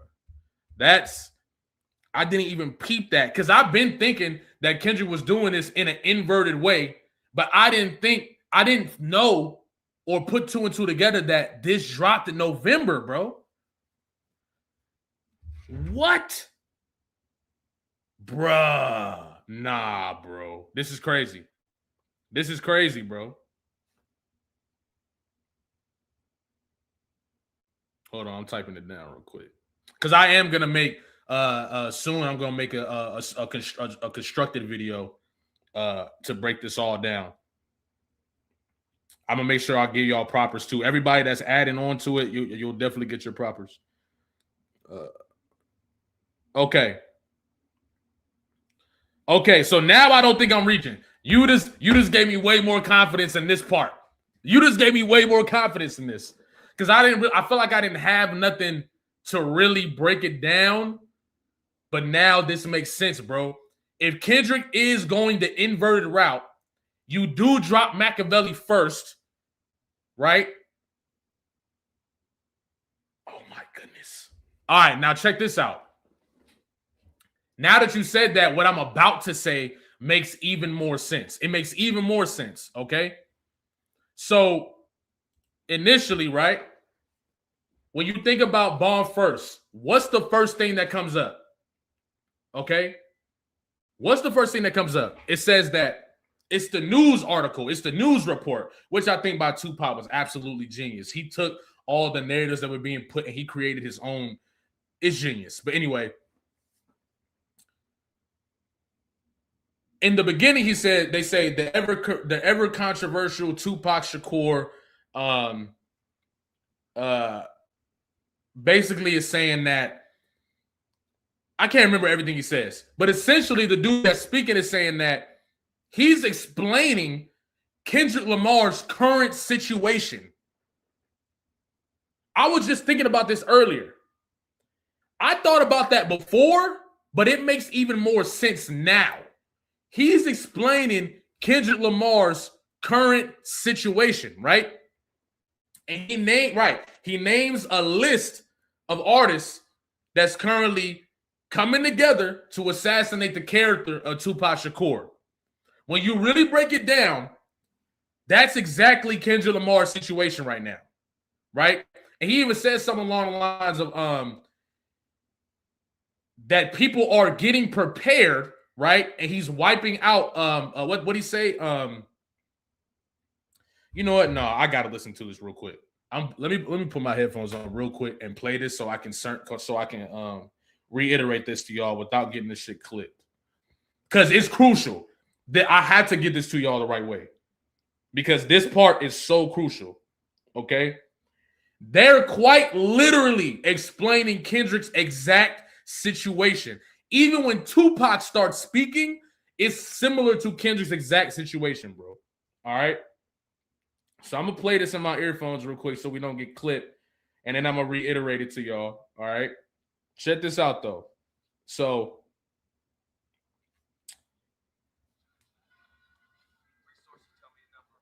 I also want y'all to remember Tupac had this whole haunting theme in Machiavelli.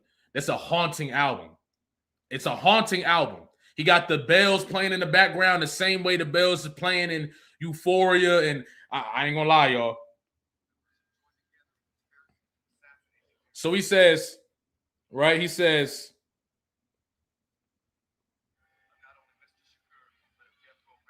so a group of less fortunate rappers have joined together in conspiracy to assassinate the character of Tupac Shakur and Death Row Records. What does that sound like? That sounds like a bunch of artists that are coming together to assassinate the character of Kendrick Lamar and TDE. Is that not exactly what's going on? Is that not exactly what's going on?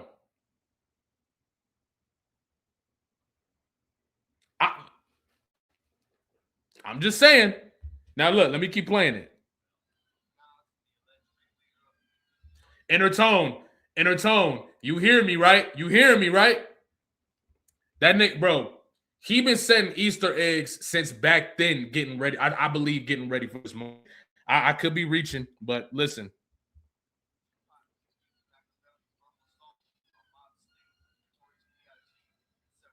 He says, so Tupac's verbal assault, and he names Mobb Deep, he names Biggie Smalls, Jay-Z, and a whole bunch of other artists, right?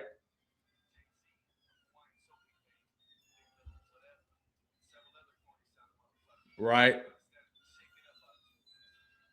He then says they are shaken up by this release, right? And then he goes on to say this. Now, this is the important part. And they say, what everybody wants to know is, why did they get this nigga started? Is that not the energy that Kendrick been moving with?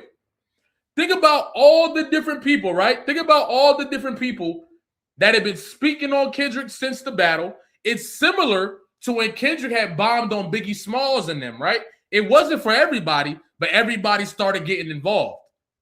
And that's when Machiavelli came out in order to bomb on the rest of the field.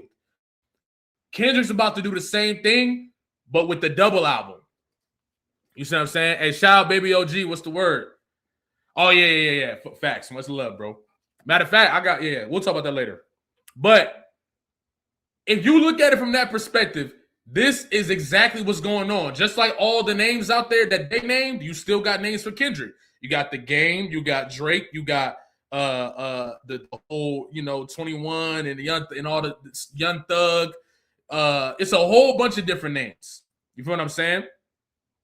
And when you look at it from that perspective, and they start talking about, hold on. Let me see. Hold on. So Tupac but Machiavelli, right, was not available for comment, but leave this statement. It's not about niggas and it's not about East or West, right? It's about niggas and bitches, power and money, riders and punks, right? You can't tell me that this is not a similar situation.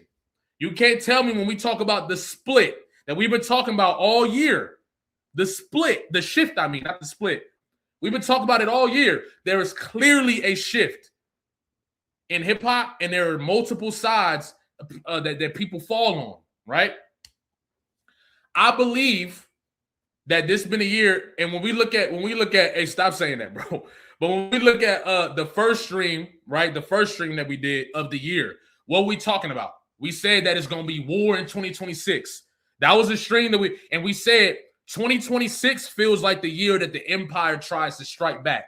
And we talking about the empire, of course, there's a bigger conversation about that. I ain't really been speaking about that, a lot of that stuff lately, because we're going to do that in a different way, because doing it in content, we're going to do it a different way. But the empire is going to strike back, and they've been striking back. When you see what they try to put on, Pusha and all the different stuff, you can tell that they're about to be very filthy games about to be played, right? So when I look at it from that perspective, this is a similar situation that Kendrick Lamar is in. You feel what I'm saying? That's my perspective. Then Tupac, you hear 6 gunshots go off, and Tupac says, you niggas still talking, you niggas still breathing, right? You can't tell me that that's not the position that Kendrick Lamar is about to get into, right? It's like all of y'all, right, after what I just did, it's still a lot of talking, it's still a lot of narrative, still a lot of this, and that. So when I hear bars like, I really don't bother nobody, but they running by me, if I got to clear out the room, it seemed like Kendrick is coming to deliver the final blow. That's just me. And if you do it in February, hold on, time out, man. Hear me out. If you do it in February,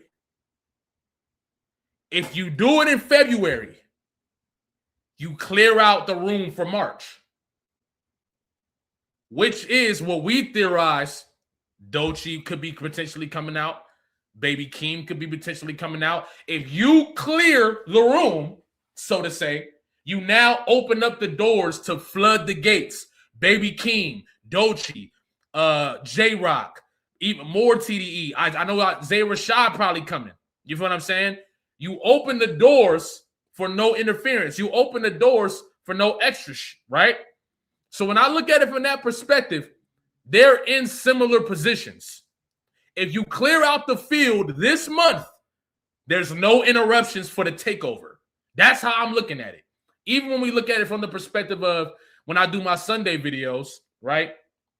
And we talk about the stuff from like a biblical standpoint, and we talk about Cyrus the Great and all these different guys, and how Cyrus the Great, even in a similar way, quietly infiltrated Babylon, right? Entered in a way that nobody expected, seized the king, and then continue to and then continue to dominate. We all know that the industry don't fuck with the West Coast, bro. Anybody that can't see that, you're delusional. Isn't it? You are. That's just my honest perspective. You're delusional. If you can't see that the industry has a certain bias towards the West Coast that they have any other region, I don't know what to tell you. I know the South get hit with that too, but the West get hit with it on a different level. And then, right, and Eyez was hating on the GNX album. That's what I'm saying. The GNX album got a lot of hate, but because it sounded West Coast. What I learned is niggas don't like the West Coast, and I'm fine with it. I'll push the line with it. Pick a nigga off one at a time with it. We can be on a 3-hour time difference. What is the Eastern time zone to the what? How many hours is it? Okay, I'm not saying that Kendrick go diss the East. That's not what I'm saying, because I doubt that. All I'm saying is Kendrick is very aware that they got issues with the West Coast. And he's made it clear that he finna get busy. And what I think that means is eliminating the playing field, right? Exterminating the playing field to open up the doors for the West Coast. Why haven't we gotten Eyez's album yet? You know what I'm saying? It's a lot of albums that's supposed to be coming out from the West Coast we ain't got yet. You can see that the West Coast is moving in unison right now, too. So when you look at it from that perspective, it's like, I genuinely feel like Kendrick is getting ready to clear the room. You feel what I'm saying? And I think a lot of that is Kendrick is going to have to make that happen himself, because he's at the top of the game. And I think, right, he did say clear out the room. That's what I'm saying. And I think that there are people that Kendrick Lamar deems as people that are in the way of that happening.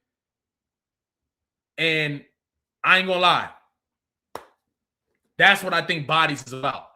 I think Bodies is like, I'm going in to clear the playing field. There's going to be nothing to talk about. And once Kendrick does that, you're going to get a flood of the West Coast. That's how I'm looking at it. That's how I'm seeing it. Now, is that not similar to what Death Row did in the 90s? When Tupac went to the East Coast and was like, they trying to get you, they trying to make it seem like it's a war between the East and the West. But in reality, right, we coming over here to feed the East Coast. What did Joey Badass say in that one record? TD East and all this different stuff. I'm telling you, bro. I'm trying to tell you. It's a game plan that's being put into place. And I think a lot of people are aware of that game plan. And that's probably why you seeing all of this random ass hate. Because they trying to get the people to turn against the West, turn against Kendrick and all that before this takes place. Kendrick still got the game in the palm of his hand. So it's like, it's not really much they're going to be able to do to stop this from happening. Besides trying to, tarnish rappers' characters and all that different stuff. So when you look at it from that perspective, I really think that Kendrick is on the way in order to clear out the room, right? I don't think he says that for no reason on Bodies. I think he's coming to clear out the room. And once he does that, you're going to get a flood of what's it called? A flood of music from the West, from everybody. And I think it's going to dominate the whole year. I think 2026 is going to be the year that the West dominates hip hop on a level that it hasn't since the 90s. Real talk. And then that's what happened. Tupac was in that same position. Tupac was pushing the cause in order for Death Row to grow and expand. And that's what I'm thinking. I think Kendrick Lamar is representing, and I'm glad that Punch. I don't know why Punch followed me. I think it's most likely because of the content, but I do think that he followed me after I made the video on Cyrus the Great and what they did in Babylon, and I think that that's what this kind of represents, like Kendrick playing the role of that right? Not saying that's what he's doing intentionally or nothing like that. I'm just saying, like, just from the perspective of creating parallels. A lot of people say, oh, we're saying nobody's saying that Kendrick is this, Cyrus the Great and none of that. Like, just be a little more, have a little more fun. What I'm saying is the same way that Cyrus the Great did what he did, the same way that King David did what he did. I think that's what Kendrick Lamar is doing for the West Coast. For sure. Yeah, I don't know if y'all knew. Yeah, Punch did follow me on Twitter, which is like fire to me because I think Punch is one of the greatest executives of all time, in my opinion. But I think it also just gave me more of an understanding of this is some cool content that's being created. And I think that it's a cool perspective. When we talk about all the legacies of, all of these other guys, right? We even talk about the legacies of, the legacies of niggas who were running Rome and all that shit for shit and all this different stuff. And I feel like it's dope to write down the legacies or tell the stories of hip hop artists too. Why not? We talk about, Edgar Allan and all these different guys. You feel what I'm saying? And all I'm really doing is doing a similar thing, but for hip hop. You know what I'm saying? So I think when we look at it from that perspective, you could definitely see that that's exactly what's going on here. Kendrick Lamar is leading right. TDE is representation of you can really say the West Coast is a representation of the kingdom. And then you break down piece by piece, right? You got the factions, TDE and all the different stuff. But I think the kingdom overall is the West Coast, right? I think the kingdom represents the West Coast. And you got to understand too, that's probably why you see all of this hate. And if this level of hate isn't working, the hate is just going to keep going further. It's just going to the hate is going to go to a further extent. But the power is within the music. And I think that's why I'm looking at it from this perspective, like the music is going to tell all at the end of the day. So now that we understand that about the fact that it's probably inverted, right? Look at it from this perspective too. When we look at the Don Illuminati in general and what's referenced on the album, and we look at what's going on, even, you know what? Fuck it. Let's talk about blasphemy right now. Let's talk about blasphemy right now. Let's do it. We already here. Let's do it. Why not? Let me pull up the other screen. I'm gonna talk in code a little bit because I don't want shit to get hella weird, but y'all understand what I'm saying when I'm talking like this. Check this out. This is where it starts getting a little interesting, but like I said, I'm gonna reach. All right, I'm just reaching. When we talk about blasphemy, right? There's a lot that came out in a certain envelope, right? I know a lot of people haven't been able to look at this envelope and look what's really in this envelope. It's a lot of insane stuff. Read the lyrics. You're right. Let me read the lyrics. It's a lot of insane stuff that came out in this envelope that a lot of people don't want to acknowledge because it crushes. There's a lot of ideologies that get crushed in these envelopes because you find out that they were actually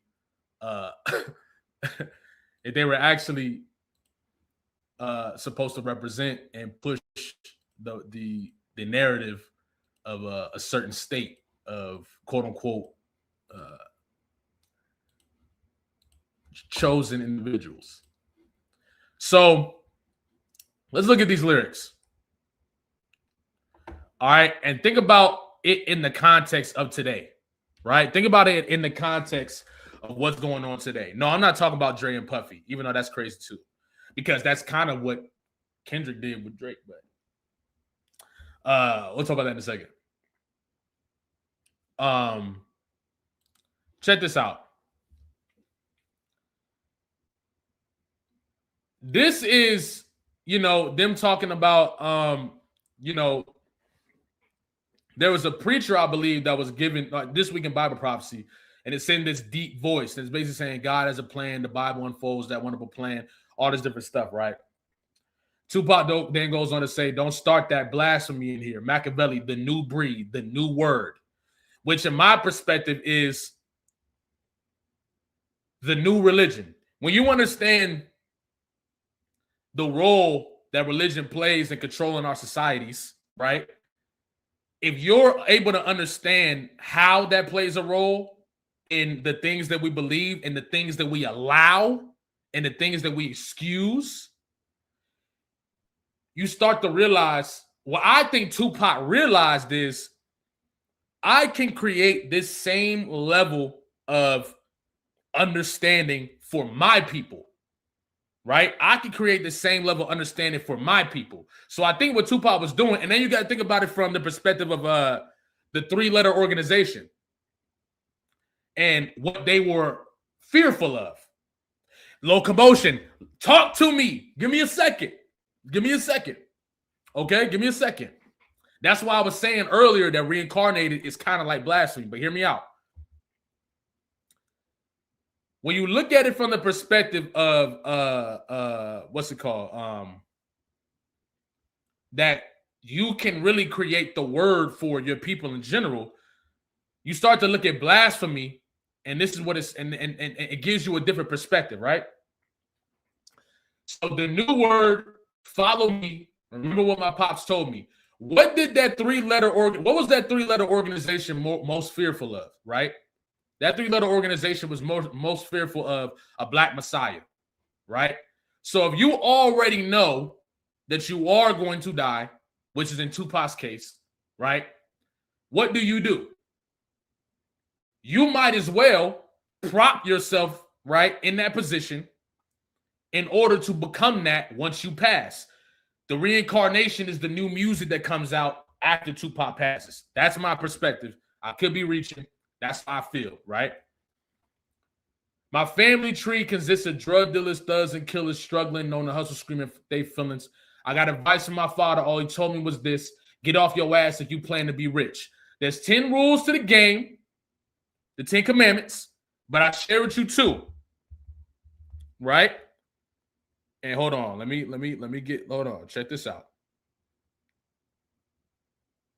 Hold on.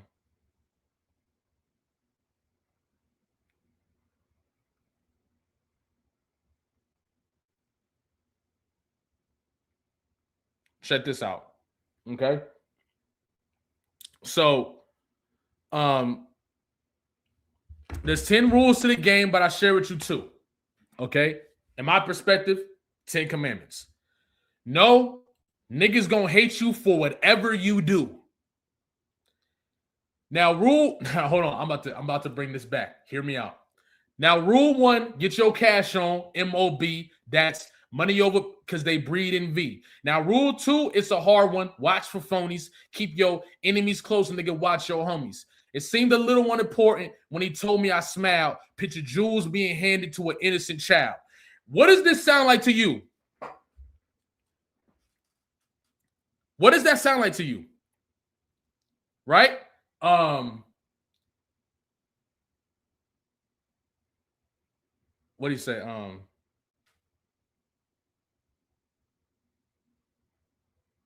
I done been through it all, what you endure. It used to be that nigga, but now it's plural. F everybody that's on my body.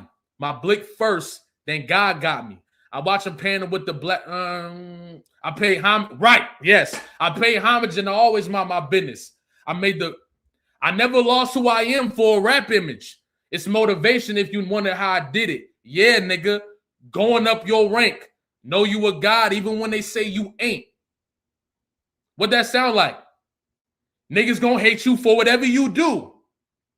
Right? Keep your feelings out the way. Never let no one put smut up on your name. Keep your head down and work like I do. But understand everybody ain't gonna like you. Hold on, man. Let me cook. If they say it's love, you've been lied to. A couple rules of engagements, I'ma guide you. This is quite literally the same thing that Tupac was doing on Blasphemy, right? So from my perspective, these could be the rules to the industry, or it could be other things too. I'm gonna just say it's rules to the industry to keep it, keep it PG. Okay. But it seemed a little one. I never knew in my lifetime I would live by these rules, initiated as an outlaw, studying rules, and I pop it ain't around. so I gotta recall or come to grips with being written on my enemy's walls, right? And then boom, I got words from my comrades, listen and learn. Ain't nothing free, give back what you earn. Okay. Now, when we get to the second verse, this is where it gets crazy. All right. We probably in hell already. Our dumbasses not knowing. Everybody kissing ass to go to heaven ain't going. Put my soul on it. Now, when you look at it from the perspective of his Vibe interview, right? In the Vibe interview, he's saying all the spooky stuff, boom, boom, boom, that's surrounding the religion or whatever, that's the stuff that's put there to confuse you. That's his perspective. You okay to have yours. We only dissecting the material, okay? When I think about the things that have been coming out in a certain envelope, you realize that a lot of the beliefs that the people who are in these envelopes have about the everyday civilian is they are still living in a world, right, where they don't see everybody as human. If you haven't been able to go look into it, go look into it. And this includes Caucasian people. This includes anybody who isn't of this esque, right? And what is this envelope? You know what I'm talking about. So when you look in the folder and you look at the conversations they was having, right, that's what was in there. When I look at this and I look at this second verse, and I don't know if Tupac was looking at it from this perspective. I know that the Outlaws had a talk about Tupac's perspective on the people who was controlling the music industry, right? But look at how Tupac is able to break down the perceptions of religion in general. And this is just his perspective, right? Tell me I ain't God's son, nigga mama a virgin. We got evicted, had to leave the burbs. Back in the ghetto doing wild shit, looking at the sun don't pay. Criminal mind all the time, wait for judgment day. So once again, we talk about the new word, right? It's almost as if he's making comparisons of the state of people, right? The state of our people, or the state of people in America today, the state of people worldwide in general, right? And comparing that to the biblical stories in the Bible, which is some of my inspiration behind some of the videos that I make for those Sundays, right? They say Moses split the Red Sea. I split the blunt and rolled a fat one up deadly, right? Similar. Babylon, beware. Coming for the Pharaoh's kids. Retaliation, making legends off the shit we did. Now, when you look at the comparisons that I'll be making on my Sunday videos, we are talking about the fall of Babylon, which is America. We are talking about coming for the Pharaoh's kids, which is the children of America. You feel what I'm saying? All that, right? And that's where it start to click. Everything start to click. Still bullshitting. Niggas in Jerusalem waiting for signs. God coming. She just taking the time. Living by the now, water flow. I'm contemplating thoughts of what a thought will go. Brothers getting shot, coming back, resurrected, right? Which once again plays on the theme of resurrection, plays on the theme of religion, plays on the theme of how religion controls the community. And that doesn't mean that I'm a person that separates the religious practice from the Bible and God and Jesus and all different stuff. So don't think that I'm trashing anybody's religion, but that's just the perspective of what I'm taking away from this verse, right? Now look at this third verse. The preacher want me buried. Why? Because I know he a liar. Have you ever seen a crackhead? That's eternal fire. Why we got these kids' minds thinking that they evil? While the preacher being freaky, you say honor God's people.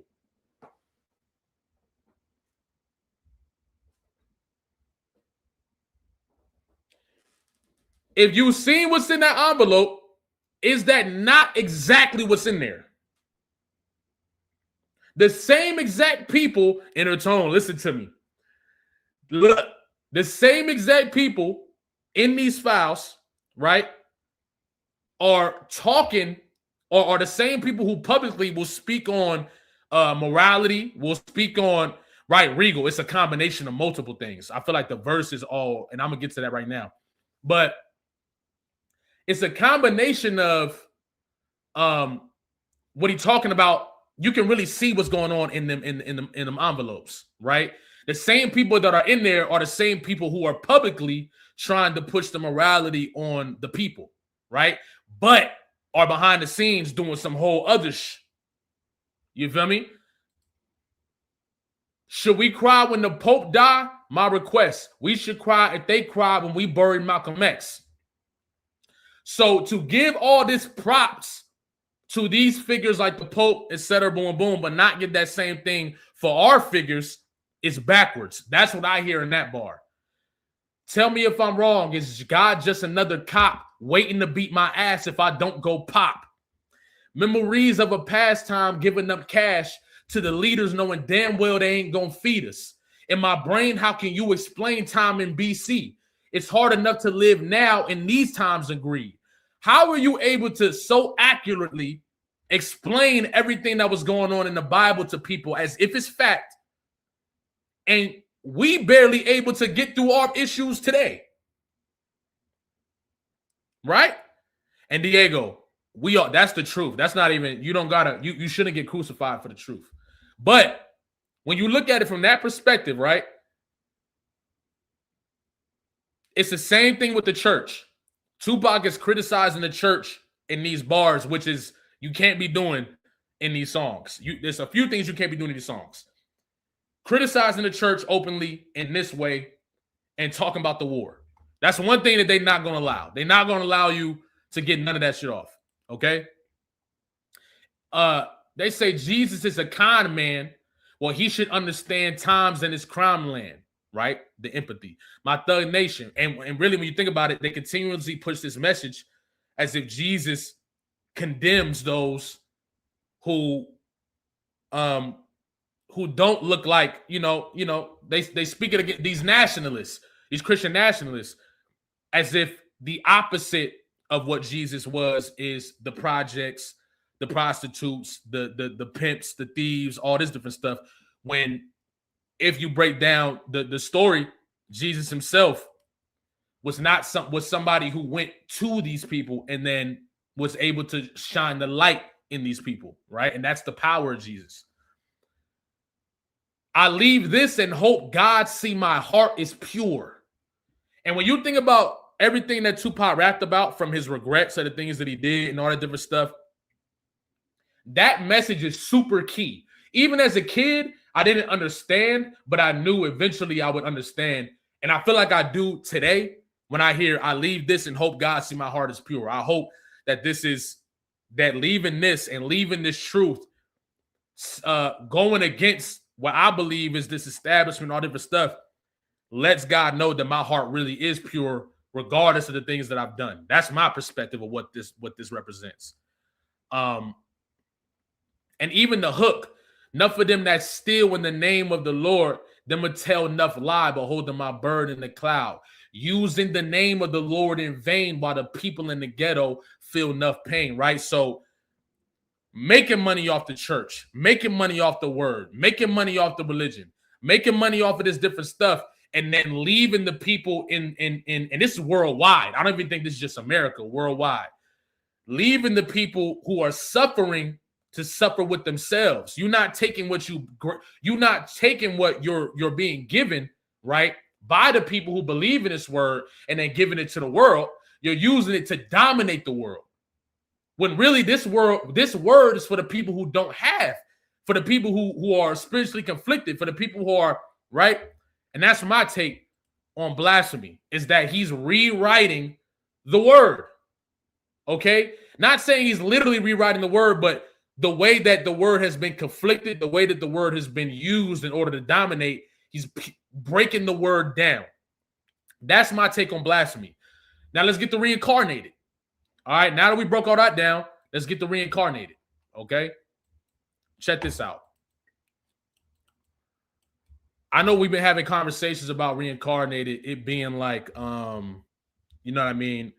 He is talking about past life regression and all that different stuff. And but a lot of times, a lot of us, we leave it right there. I believe there's a bigger conversation around let me pull up Genius. I believe it's a bigger conversation around that. Okay. especially when we talk about Enrico Love. When you said it sounds like reincarnated, this is what I'm saying. I feel like there's multiple it's like each verse of Blasphemy showed up in a different form on GNX. That's what I'm hearing. Like Blasphemy shows up in GNX in different forms, right? So look at it from that perspective. All right, and I'm about to pull up the reincarnated lyrics so y'all can see where I'm coming from. Okay? We almost at the end with this. So peep this. All right?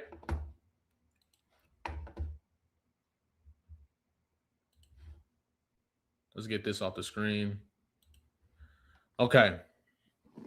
Now, the number one thing to recognize is we already know, right, that in Whacked Out Murals, he adopts the same exact thing, right? He adopts the same exact thing that Tupac adopts in Blasphemy, okay? He rewrites the word. A lot of people did not like that, but check this out. Clearly, he's talking about. First of all, let's just do a personal breakdown of reincarnated in general real quick, because some of this stuff is fucking insane, bro. I got this fire burning, and he's rapping in the cadence and flow patterns of Tupac. You got to remember that. I got this fire burning in me from within, concentrated thoughts of who I used to be. I'm shedding skin. Every day, a new version of me, a third of me demented, cemented in pain, juggling the pros and cons of fame, right? So the concentrated thoughts of who I used to be, I'm shedding skin, I think is obviously a nod and a continuation message of what the message was on Mr. Morale, which is what he was doing that whole album, was shedding the limiting beliefs, shedding the old patterns, shedding all the things that no longer work for him in order for him to shine his brightest. And that's what I'm hearing on Mr. Morale. Okay, every day a new version of me speaks to the presence. Eckhart Tolle with the power of now. It speaks to presence, I believe. Submitted in pain, juggling the pros and cons of fame, right? Now, I did past life regression last year, and it fucked me up. Reincarnated on this earth for 100 plus. Body after body, lesson after lesson. Now, we all know this part. This is where he begins to speak on the multiple bodies that he existed in, whether that's literally or metaphorically, not sure. But he's speaking on the different bodies that he used to live in and the battle that caused him to whether leave Earth or whatever in search of the physical things rather than ascending, right? Ascending above that.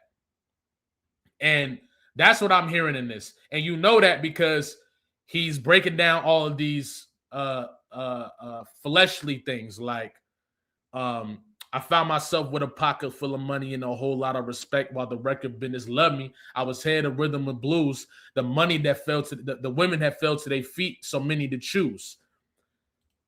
Everything you can want in the physical, but I manipulated power as I lied to the masses. Died with my money, gluttony was too attractive. It all comes to an end, regardless. Reincarnated. You got to do it again. I'm sending you back to do this the right way. Another life had placed me as a black woman in the chitlin circuit. He goes on to tell the story again, right? Another talented individual with the potential to make a difference, with the potential to do this, but getting caught up in the physical fleshes of the world. I mean, the fleshly aspects of the world, right? I needed drugs to self-indulge. Discipline never been my sentiments. I needed drugs. To me, an 8-ball was like penicillin. Love. My happiness was in that batch. Sex and melodies gave me hope when nobody's looking, right? My daddy looked the other way. He saw sin in me. I died when syringes pinched in me, reincarnated. Once again, because of the trauma, because of the issues that are usually tied with high levels of talent, you get caught up in this industry aspect or whatever that turns you or pulls you away from that purpose, right? And then you die with the physical. right? You dive at the physical aspects. Now he goes to say himself. He brings himself back. My present life is Kendrick Lamar, a rapper looking at the lyrics to keep you in awe. The only factor I respected was raising the bar. My instincts sent material straight to the charts. Now, Kendrick doesn't have to retell his story because we already know it. Good Kid, Mad City, To Pimp a Butterfly. I Remember You Was Conflicted. Good Kid, Mad City. All the dirt that he did, but he ended up surviving and making the difference, getting baptized and all the different stuff and changing his life. You get to Damn, being conflicted with the religion, conflicted with spirituality, conflicted with all this different stuff. Takes some years off, comes back with Mr. Morale. He tells you all the dirt. You know what I'm saying? The infidelity, all the different stuff that conflicts his spirit. So he don't got to tell his story again. And my bad, I'm not seeing the chat right now because I'm on the Genius page, but I'm gonna get back right now. My father kicked me out the house. I finally forgive him. I wonder, I was saying, okay, he could be talking about his father, right? Because I know that based on the stories that Kendrick when them was in I'm old enough to understand the way I was living. Ego and pride had me looking at him was resentment. I closed my eyes, hoping that I could come off contentious. This is where he begins to rewrite the story of the devil, right? Or the story of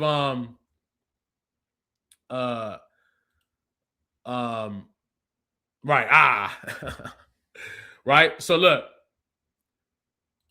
this is where he begins to rewrite the story, right, of the devil, which is initially, if you really think about it, if you remove the disdain that we have for the devil and all the different stuff, and you look at it from just the humanizing, empathetic perspective, which some say you should never do that, but just for the creative aspect, that's what it seems like Kendrick did, is that a lot of the issue that the devil has with God is his ego and resentment, his pride, his wanting to have what God has instead of just enjoying what he has, right? And then the resentment of him being outcasted into the world, right? So my father kicked me out the house. I finally forgive him. I closed my eyes, hoping that I'm yelling, Father, did I finally get it right? Everything I did was selfless. I spoke freely when the people needed me. I helped them. I didn't gloat, even told them no when the vultures came. Boom, boom, right? Son, you do well, but your heart is closed. I can tell residue that lingers from your past creates itself. And the interesting about all of this is the fact that the devil, right, plays a major role in obviously the earth, right? It's the earth here, right? He said it's his real father there. Yeah, but I feel like it's a metaphor of the two, right? But your pride is, he said, Father, I'm not perfect. I got urges, but I hold him down. But your pride has to die. Okay, Father, show me how. Tell me every deed that you've done and what you do it for. I kept 100 institutions paid. He then goes on to list all these things that he's done, right? And it gets to, I'm trying to push peace in LA, but you love war, right? So this is where it gets interesting to me, because now you get into the aspect of thinking about what Kendrick Lamar had just did with the Drake battle and what he's potentially about to continue to do moving forward, right? You fell out of heaven because you was anxious, didn't like authority, only searched to be heinous. Isaiah 14 was the only thing that was prevalent. My greatest music director was you. It was colors, it was pinks, it was reds, it was blues. It was harmony and motion. I sent you down to earth because you was broken. Rehabilitation, not psychosis. That part is crazy. That part crazy as fuck to me. But now we hear now, centuries you manipulated man with the music, embodied you as superstars to see how you moving, right? Which talks about the reincarnation, being in, having these talents and what you're going to do with those talents.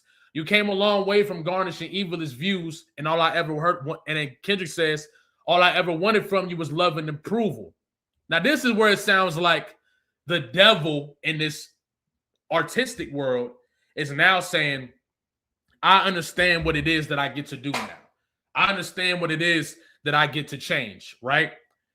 And this reminds me of the blasphemy verse, because he's also in the blasphemy verse attempting to rewrite the word, right? Or rewrite these stories in current time. Just like even when you talk about David, David was being notched into the Bible when he was doing Psalms and all these different stories. You feel what I'm saying? So why would this be similar? Because why would this be different? Because time passed, right? I'm not a person that thinks just because time passed, all of a sudden the stories and the revelation and the things that are happening today comes to an end. I don't believe that. I think that we are living in these times, and these times will be written about later, right? And then he goes on to make a new promise to God. I promise that I'll use my gifts to bring understanding. For every man, woman, and child, how much can you vow? I vow my life just to live one in harmony now. You crush a lot of people keeping their thoughts of captivity, and I'm ashamed that I ever created that enemy. Let's rejoice where we at. This story is like the devil coming back home and asking God for his forgiveness and asking God to be let back in the house, right? And that's really how I view it. That's how I view the story, okay? So now that we got all that out the way,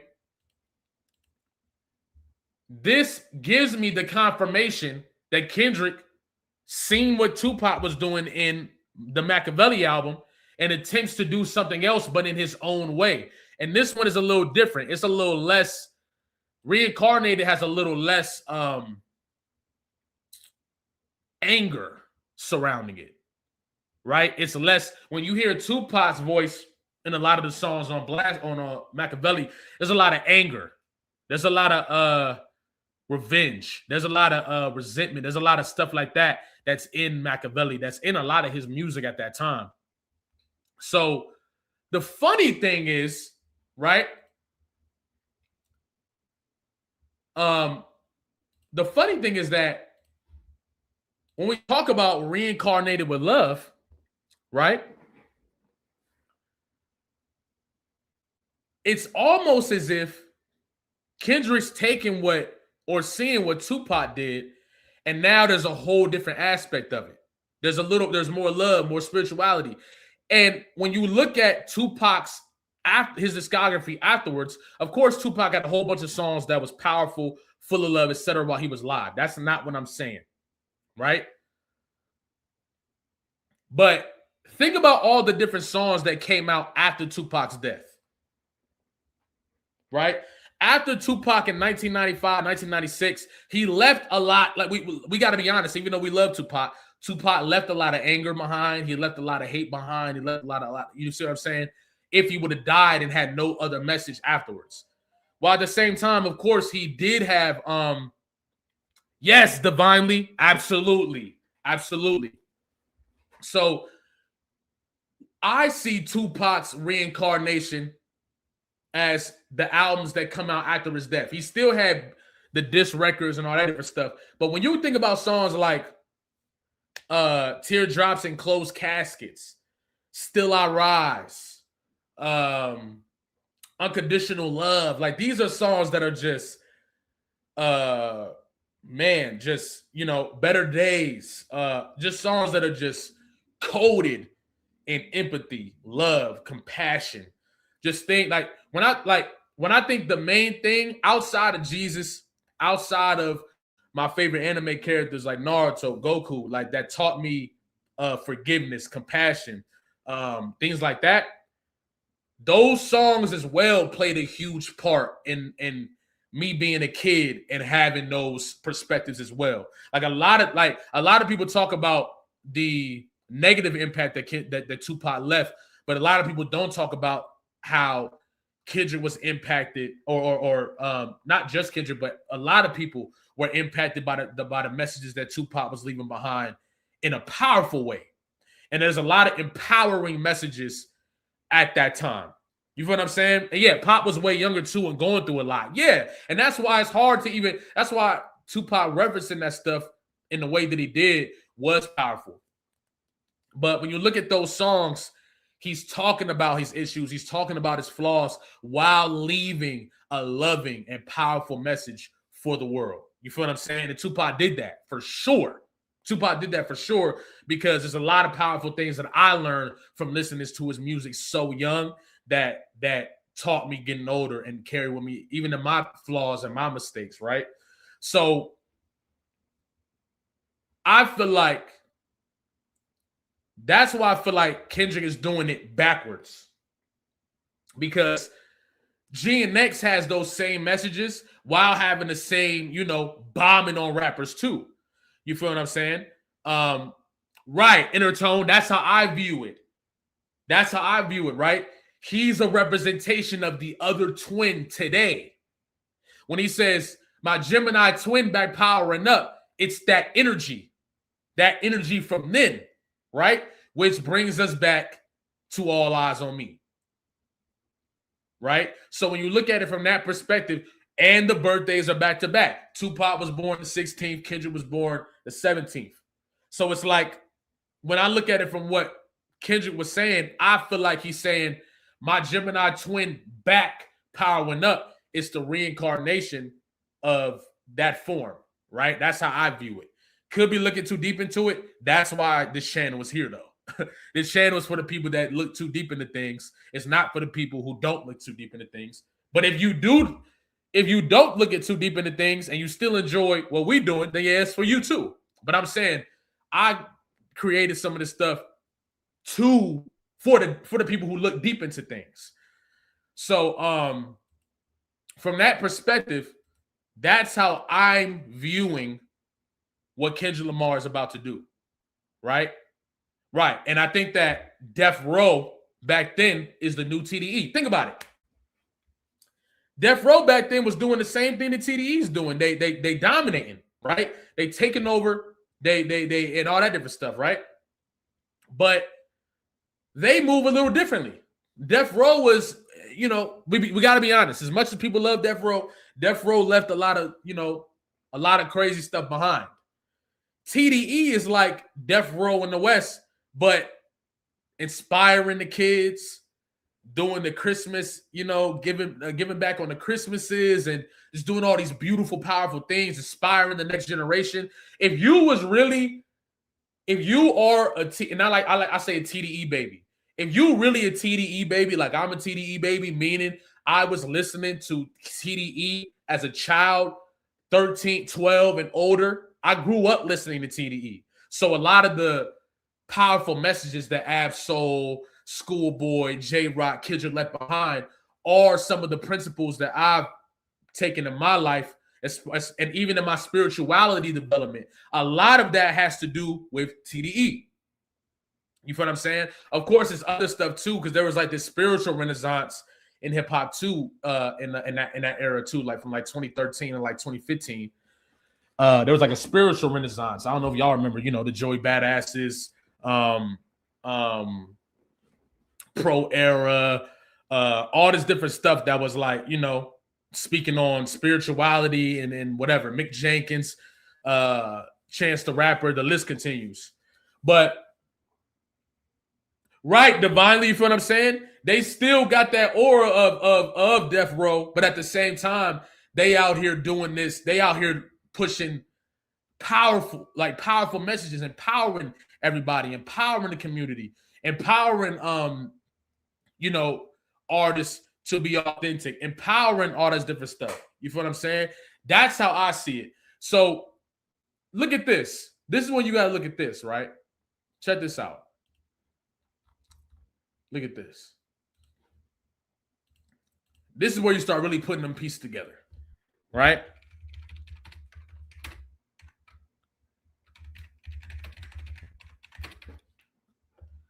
This, I could be reaching right here, but I'm not mad. I'm not mad if I'm reaching. But check this out, okay? The other day when we was in a live, one of y'all brought up that Kendrick has said, show up to your gender reveal and tell them, give me mine. Okay? And this made me go back to the verse. I'm not the candidate to vibe with. I don't fuck with the kumbaya shit. All that talent must be gone set. I send your ass back to the cosmics. The things I seen under my eyelids, kaleidoscope dreams, murder and sirens. Let's be clear, hip-hop died again. Half of my profits may go to Rakim. Now watch this. How many Judases done let me down but fuck it, the West Mines, we right now. That tells me this ain't over. Therapy showed me how to open up. It also showed me I don't give a now. If you've been through therapy, if you've done the workshops, you know exactly what he means. You know exactly what he means when he says that. You feel what I'm saying? You do open up. You do become a more open person. You are able to be in touch with your vulnerability. But at the same time, you're now more in tune with your actual desires. You're now more in tune with your actual wants of the world, and you're not afraid of making that open and clear. You're not going to shrink in order to make other people happy. You feel what I'm saying? So that shit, especially when you talk about Mr. Morale leading into G and X and Man at the Garden, I think that's exactly what he's talking about. You feel what I'm saying? That's exactly what he's talking about. Now check this out. The two-time Gemini with the genocide. I'm generous, however you want it. I'll be the gentle kind. This could be, now for me, it's like, okay, he could just be barring up. My perspective is he's about to create a metaphorical genocide on hip-hop. However y'all want it, I can be the gentle kind, right? Or I can bomb on y'all. Reincarnated with love. Does that mean, right? Does that mean that I'm just about to come back on some cool shit and boom, boom, boom? No. That means that I might smoke y'all, right, in a different way. However you want it. I'll be the gentle kind. Now, this is the part right here. Gentlemen and gangsters connect. The agenda of mine. Move niggas up out of here. This shit get gentrified. Come on, man. Come on, man. Gentlemen and gangsters connect. The agenda of mine. Move niggas up out of here. This shit get gentrified. Now, look. This reminds me, right? And look, this is where the ultimate reach. I'm just go ahead and say it. This is the ultimate reach. Okay, I'm reaching for the sky here.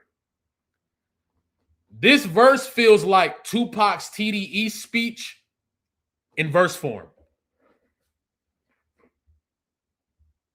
Tell me if I'm tripping. This verse feels like Tupac's TD East speech. Not TD East, I'm tripping. Death Row East speech in verse form. Because what was Tupac saying in the shit, right? He's saying, I'm coming to, what he said? He said, y'all got to get rid of these Nas dudes, get rid of it and all these different stuff. Move these guys up out of here, and TD East will come here and feed everybody. That's what Tupac was saying in that interview. Is that not exactly what Kendrick is saying in this verse? Tell me if I'm tripping. Tell me if I'm tripping.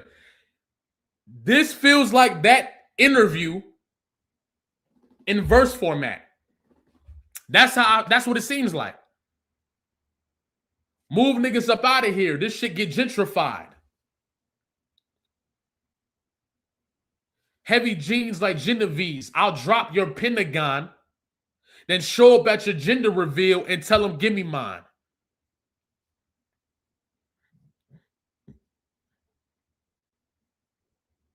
Come on, man. Come on, man. Stop it, man. Stop it. Hear me out. He said, get Nas out of here. He was tripping. Now, look, before we continue, I do think Tupac was going in on Nas, and it's but I think it was deserved because Nas was throwing shade. Nas was throwing sneak shots. I genuinely do believe that when you got, what's it called? Street Dreams. You know what I mean? The song with Dre where he's saying, oh, you feel what I'm saying? Like, come on, man. Come on, man. Nas was sneak dissing Tupac. Even though Nas respected Pac too, I think that Tupac picked up on that and was like, all right. But then they met up and they were supposed to work on One Nation.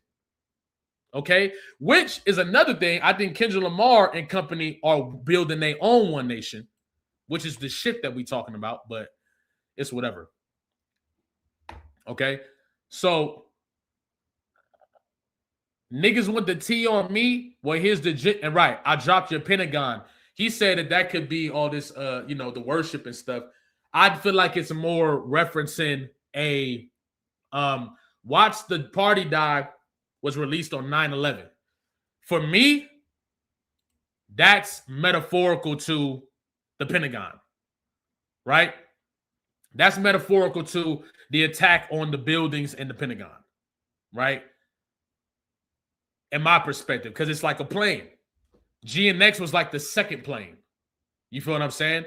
But the Pentagon getting hit could be potentially representing hitting or having another major attack on metaphorically hip hop. Right? So, and look, even with the show up the agenda reveal and tell them, give me mine, I feel like that's for J. Cole. They said I couldn't reach Gen Z. You fucking dickheads, you must be full of that ginseng. Here comes the jinx, yeah. They genetics been synthetic, screaming they gene. Yes, the finger wave, they all fall. Niggas is Jenga. God give me life. A good year full of free will. Trump card tell me not to spare your life. Now, this is more evidence to me that Kendrick is coming to get J. Cole, bro. Once again, I think and he's also saying they all fall. That like one dude, if you just going to get Drake, why are we talking about they all fall? Why are we talking about more blood be spilling? Like Kendrick has been telling everybody this whole time, bro. This entire time, bro. I'm trying to tell you, okay? That's how I feel, all right? So basically, anyway, to sum all this up, and I think that's it. I think we already, I think we covered everything. I'm not sure though yet. I'm pretty sure. I'm gonna look. I gotta look through these notes. But from that perspective, right? That tells me that this isn't over. That tells me that there's more work to be done by Kendrick Lamar in order to open the doors, right, for the West Coast. That tells me that the TDE and West Coast empire will extend to the East Coast with connection to, dare I say, Nas. The same guy who was about to work on One Nation with Tupac. Just saying. Just saying.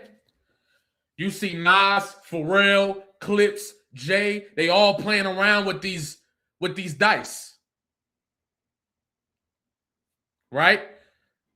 Right. He said, oh, mass appeal. Listen to me. Listen to me. The new One Nation. That's how I'm seeing it. The new One Nation. The One Nation that didn't get to be completed. Right? The One Nation that would have been completed, but Tupac got his life got cut short before they could do it. But everybody was on One Nation.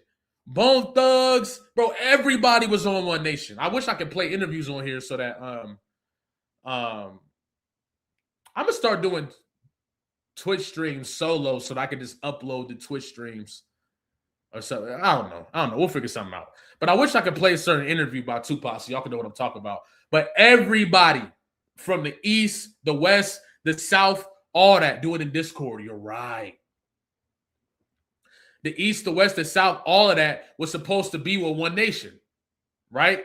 So what I see is Kendrick Lamar, right? And this is the summary. Kendrick Lamar deems J. Cole as an enemy, right? And I think a lot of that has to do with what happened in the battle and him aligning himself with Drake. And Drake is aligned with, Drake essentially had his own quote unquote One Nation. And we really think about it with not literally One Nation, but you get what I mean. Like they was all using bots together. They was all types of stuff. Young Thug, 21 Savage, all them dudes. So getting rid of Drake weakens, right, the power of that quote unquote One Nation because he's the leader. if J. Cole is still standing by Drake's side, which I don't know because I feel like he dissed Drake, but during the battle he was, right? If that's the AWAX, talk to me. I got you. But if they get rid of Drake, right, they can start to move in, right, with TDE, the West Coast, etc. Then you take that power that you've been curating and connect that with Nas and Mass Appeal. Now you have the new One Nation. Tupac said in the interview, the new One Nation is when the East, he said the new regime or whatever it is when the East Coast OGs and the West Coast OGs come together. TDE, Mass Appeal, they come together. Now you got the market. Okay? Then you got Jay-Z, et cetera, et cetera, et cetera. So when you look at it from that perspective, that's what I'm seeing. I could be tripping, but damn, they working on songs together. They shouting each other out. They all like, you know what I'm saying, got these symbols of dice and all different stuff. Nas did it with his casino commercial. Kendrick had it on his jacket, Pharrell and Pusha T and all of them. You feel what I'm saying?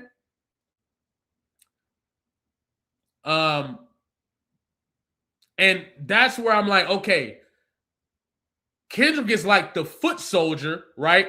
Not saying he's like the deuce to a foot soldier. That's not what I'm saying. But Kendrick is like the one who has to go get the job done, which is why I compare him to Cyrus the Great. Because Kendrick is the one that has to go do the heavy lifting, in my perspective. He has to go clear the field. He's the one that delivers the war. He's the one that gets everybody out of here in order to open up the doors for the new empire. So that can't happen without getting J. Cole out of the way. That's how I feel, unless J. Cole automatically removes himself out of the way, which it doesn't seem like he is. I think J. Cole and other parties need to be moved out of the way, right? So from that perspective, to break everything down, I think Kendrick Lamar is going to step on the J. Cole release. I believe that Bodies will drop as a single around the time of the fall off, followed by All Eyez on Me, the All Eyez on Me theory, right? The double disc on Friday the 13th. Reincarnating. Right? So from that perspective, that's how you stop J. Cole. That's how you pack out J. Cole. And from that, I think really that's what's about to happen. Now, it could be a later date. It could be something else, but that's how I'm feeling. It also, you got to think about it like this. You get rid of Drake, you did a lot of people favors in reality, because Drake is holding up people's releases. He's censoring people, all this different stuff. You do a lot of people a lot of different favors. You feel what I'm saying? So from that perspective, like, even Kendrick says that. He said, walk that man down. That'll do everyone a solid. You feel what I'm saying? Sometimes, hold on. He said, but tough love could resort in violence. Reincarnated with love. We keep coming back to this message. Everywhere. You feel what I'm saying? We keep coming back to the same message. Okay? Now, I want to make this clear. I might have the dates. The dates might not be right. At the end of the day, we can't predict what Kendrick is going to do. But I feel like this in general is the overall agenda, bro. I think this is the agenda. I think people know this is the agenda. I think his enemies notice the agenda. You feel what I'm saying? So from that perspective, they're going to do whatever they can to try to knock that off. Okay? And that's where you're seeing all of this this propaganda and the hate and all that different stuff. All right? Now, for anybody that wasn't in here, we're going to break this down. That's why they crying. For everybody that wasn't in there, we're going to break this down one more time. The fall off drops the 6th. Okay. I believe that Kendrick is going to step on the fall off and either compete with J. Cole in battle, right? Or compete in J. Cole album for album. Okay. Regardless, that pushes J. Cole out of the conversation. All right. All Eyez on Me dropped on February 13th, 1996. Tupac died on Friday the 13th, 1996. Reincarnated with Love. Machiavelli, Tupac dropped All Eyez on Me to Machiavelli. Kendrick Lamar flips it by dropping Machiavelli, and he's about to drop his All Eyez on Me. The Bodies verse, Reincarnated with Love by Gemini Twin back powering up. No more handshakes and hugs. The industry only circulates through us. That is aligned with what Death Row and Tupac was doing. Okay?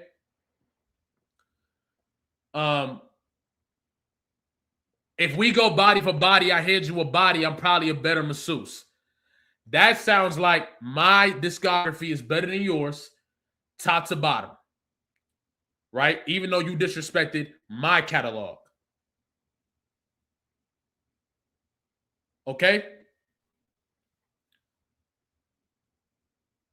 What was the other thing?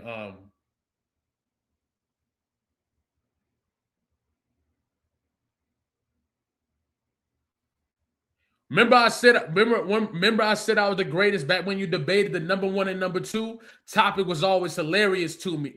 You carried me to me. I brought out the whatever he says. Maybe broom. I don't know.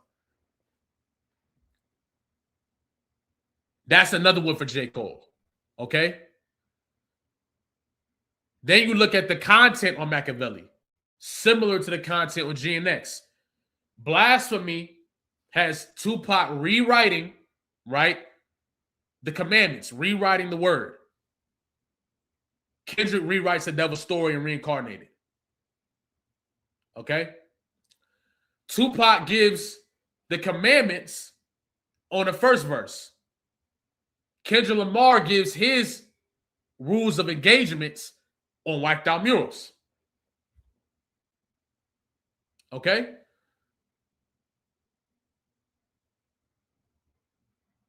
All Eyez on Me was a continuation of, or All Eyez on Me was Tupac bombing on everybody, and then Machiavelli was to clear the field.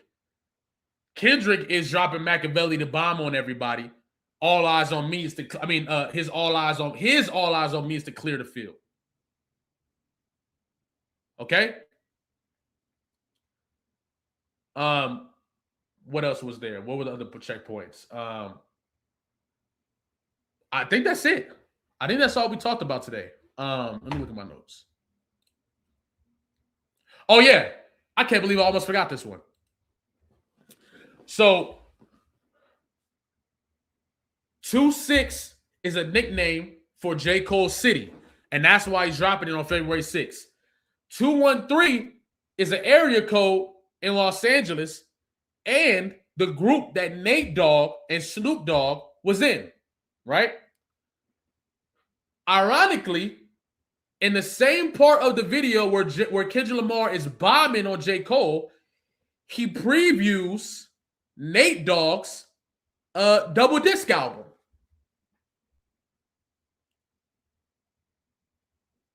(213) February 13th.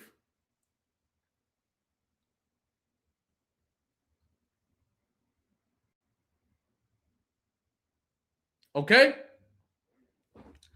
From that perspective,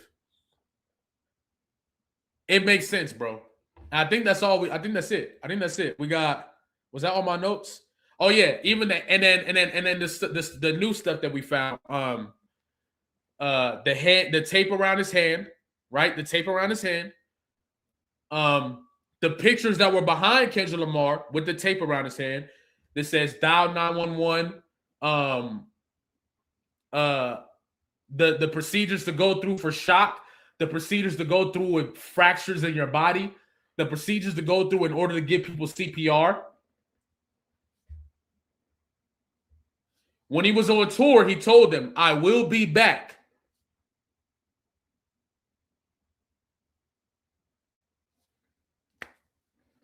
Reincarnated with love, man. I'm telling you, I think this makes sense. Now, the date, we'll probably never be able to guess Kendrick's dates. But this makes sense to me. Right? This makes total sense to me. Now, let's read these super chats. Okay? Because I'm sure there's more to speak on with these super chats too.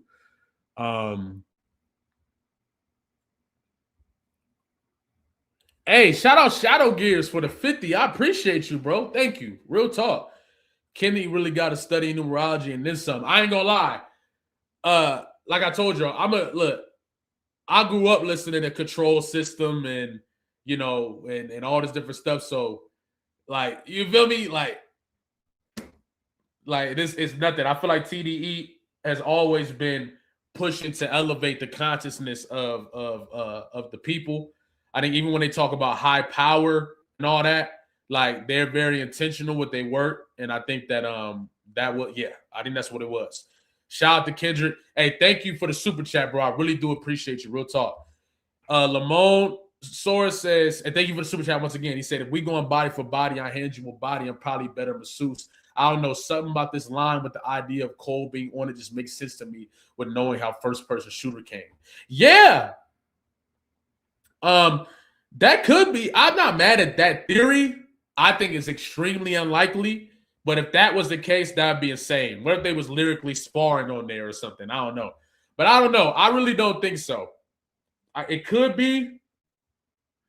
I don't know, though. I don't think so. But that would be interesting. Thank you for the super chat, bro. Jeremy Cole. Thank you for the super chat. He says, how the fuck would he know Cole dropping 2-6 back then? Cole didn't even know. That's their flaw in the All Eyes on Me anniversary. We've talked about this already. Do we know that J. Cole didn't know he was dropping on 2-6? Do we know that for sure? Do we know? And on top of that, I know Kendrick is intentional, but I also think when Kendrick keeps talking about presence, some of these decisions are probably being made in the moment. When we talk about how quickly, nobody knew when GNX is finna drop. Nobody knew. You feel what I'm saying? So it's possible that, who knows? You feel what I'm saying? I really don't know. There could be clues that could have led to Kendrick to make an estimated guess. Kendrick could be in a similar position that Drake used to be in. Because, Drake used to know people's releases. He would step on people's releases, block releases, censor albums, all types of stuff. You feel what I'm saying? So I'm not a person that feels like that's impossible. I'm not a person that feels like that's impossible at all. So I appreciate you for the super chat, though. Shout out to Rita for becoming a member. I really do appreciate that. Real talk. Cam Sullen, what's the word? He said, thank you for the super chat. He said, that boxing hand wrap just means K-Dot is giving out phase and whooping feet. That's my perspective. You feel what I'm saying? That's what I'm seeing. I feel like, really? Yeah, that's what I'm saying. I feel like there's no way. Even with this picture, he's standing there with his hand clutched into a fist with 911 behind him. And how to deal with fractures, how to deal with going into shock, and how to deal with and how to do CPR. Like, you know what I'm saying? Like, I don't know, man. Thank you for the super chat. Another member shout out, done deal. I appreciate you for real. Rita said, vote Kendrick for president. That shit crazy. Thank you for the super chat. Real talk. Zona Fanfic again. What's up? He said, interesting how I always see reincarnated as guys using Dot to channel his ancestors. I'm not mad at this because Tupac was somebody who continuously talked about rapping for his dead homies, rapping for the people who are no longer here, channeling their energy. Kendrick speaks on this stuff too. Actually, he put it on To Pimp a Butterfly, Immortal Man. And he used the interview when Tupac says, we not rapping, we just telling our dead homie stories. You feel what I'm saying? So I would not be down by this at all. You feel what I'm saying? He said, I think to Kendrick, he's a vessel for God's love. I would not be mad at that. I'm not mad if that's how Kendrick sees it. You feel what I'm saying? I'm not mad at that at all. Absolutely not. Thank you for the super chat. I appreciate that for real. Shout out in the tone, the real one. I forgot to I gotta make you a mod too. I'm gonna do that when I get off here. But thank you. I appreciate you. Bryce Fisher, he said, will this actually hit if Cole drops his best album? Cole can drop his best album, but you know, it's like if you go in it's like if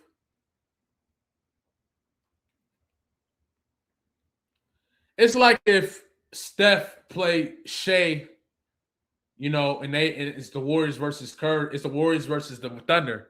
And Shea has a career high. No, the Celtics versus the Suns. Perfect example. I think it was just 2017, right?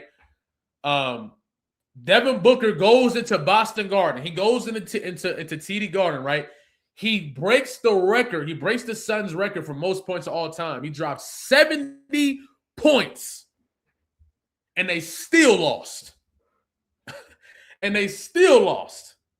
You feel me? That's how I view it. I view like there's no reality in my perspective where J. Cole drops a better double disc album than Kendrick Lamar. I'm sorry. There just is none. J. Cole doesn't have the depth, and J. Cole does have deep music.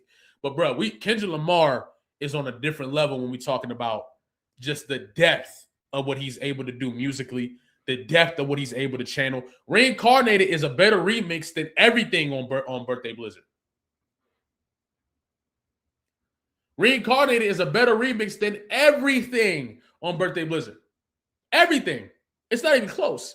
It's honestly laughable. Respectfully.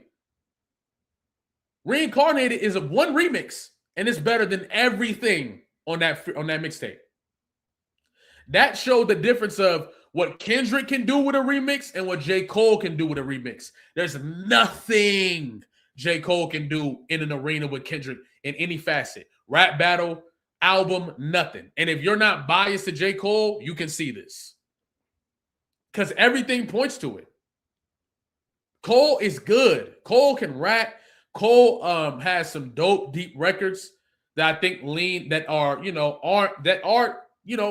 he got some deep stuff that I like. I'm not somebody that don't like anything J. Cole has ever done. I like some of J. Cole's stuff.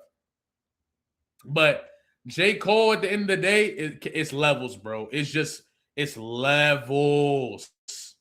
It's levels. Kendrick is on an entirely different level than J. Cole. I'm sorry. You feel what I'm saying? It's just levels to this thing. The propaganda in the potential battle or the propaganda, you know, Kendrick has made a lot of enemies. So I know the propaganda could help J. Cole a little bit. But at the end of the day, it's not going to be enough. Propaganda isn't going to be enough for there to be a difference. You know what I'm saying? It's not going to work. So, yeah, I don't think it matters if J. Cole drop his best project. It don't matter.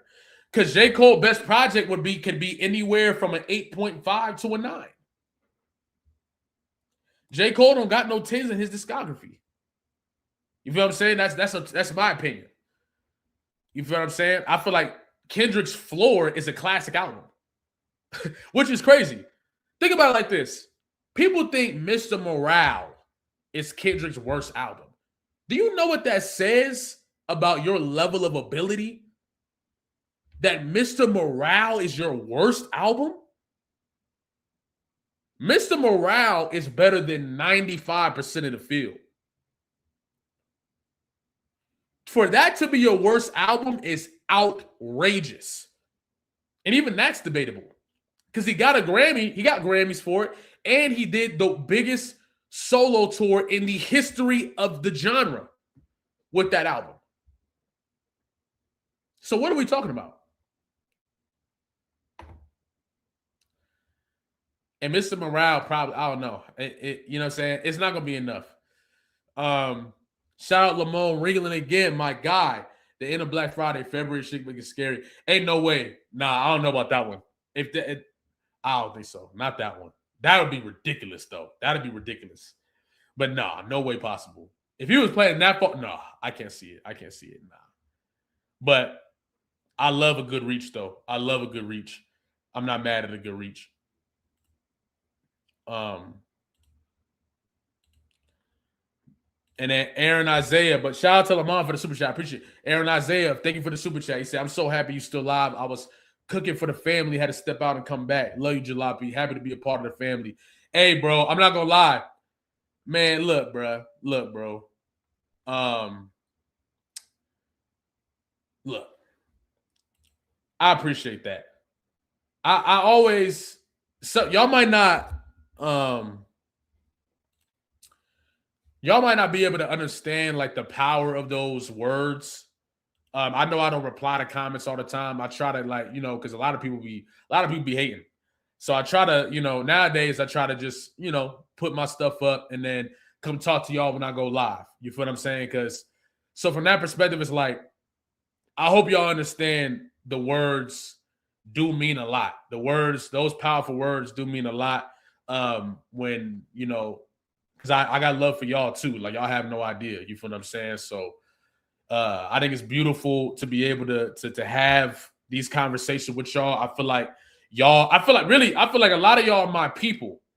You know what I'm saying? Like, to be able to get on here and talk about this stuff in this way is not something that I've ever really been able to do and get like the same level of, look, if you ask my homies, and this is why I'll be confused when some people say, like, you know what I mean? They be confused if I'm serious with my takes. If you talk to people that I know and people that know me, like, these are stuff that I've been talking about, been doing, like, been looking deep into Tupac's music and all that different stuff. So, but I never really got to have those type of conversations and people able to throw that back to me. And now we're going like this. Like that's not, this usually ends up me being like, bro, like, let me know what you think about this, bro. Boom, boom. And somebody be like, yeah, it makes sense, or no, that don't make sense. But y'all have these conversations with me. So it's a different level of appreciation that I have for y'all. And especially since I stopped smoking weed, I really get up here and get to like have these conversations thoroughly. I get to get my point across thoroughly. I'm not losing space and all different stuff. So I really do appreciate y'all, and I love all the comments, and I love all the love that y'all show and all the support that y'all show, man. I just want to make sure y'all understand that. You feel what I'm saying? So thank you, Aaron Isaiah. That's love for real. And shout out to you, shout out to your family. You know what I'm saying? And he said, he came back again. He said, thank you for this one too. He said, also, I do think there's a connection to Kitty's career, his deep admire for Tupac and deeper consciousness in the collective. Yeah. That I think it's ironic because when you find people that genuinely love Tupac and diving into his work, a lot of us do talk like this. You know what I mean? And I'm not just saying the 10%, the 5%, the 2%. I'm talking about like that top 0.5% of people who appreciate Tupac. Like, we have these conversations because it's impossible not to when you appreciate Tupac's music, because he speaks on these things. Songs like Who Do You Believe In? Like, just like, you know what I'm saying? Like, those type of songs led me into my spirituality journey. You know what I mean? So yeah, we are different. We are a different breed. We are a different breed of people. You feel what I'm saying? Like, as far as breaking down the music. He said, Pac saved me. I'm sure there's a lot of people in here that can say the same thing. I'm sure there's a song that Tupac got that helped you, especially, that really helped you stay in the world, that really helped you push through, that really gave you the confidence, that really made you want to go. You feel what I'm saying? Like, so I'm sure there's a lot of people in here that Tupac's love and his compassion really delivered that to. You feel what I'm saying? So I wouldn't be surprised at all. Thank you, Aaron Isaiah, for real. Zone Vanfic, thank you for the super chat again. That's love, bro. He said, I think that 911 behind Dot, that 911 Dot behind Dot on the elevator might be signaling a certain fall or fall off. Huh? I'm mad at that one. That's a good reach. I'm mad at that reach. You know what I'm saying? At all. Appreciate you, bro. Real talk. Omar Live, thank you for the super chat. Just patiently waiting for the cold to drop. Now, look, I want y'all to know, I'm gonna listen to the fall off. We probably gonna do a stream on Twitch. No, we are gonna do a stream on Twitch. I'll probably have some homies pull up. We'll play it. And yeah, we'll play the fall off for sure. We'll listen to the fall off together. And check that out. Absolutely. You feel what I'm saying? So if y'all want to pull up for the Twitch, we'll do a watch party. Check it out. Yes, we're gonna do that. We're gonna do that for sure. Now I gotta get a Twitch. You don't gotta get a Twitch. You could just watch it, but you just won't be able to comment. You know what I'm saying? So keep that in mind. But yeah, shout out to you, Omar. Appreciate you. And Top Dog, Ganubis, thank you for the super chat. Much love. Rich spirit medium. I don't rap, brother. Hey,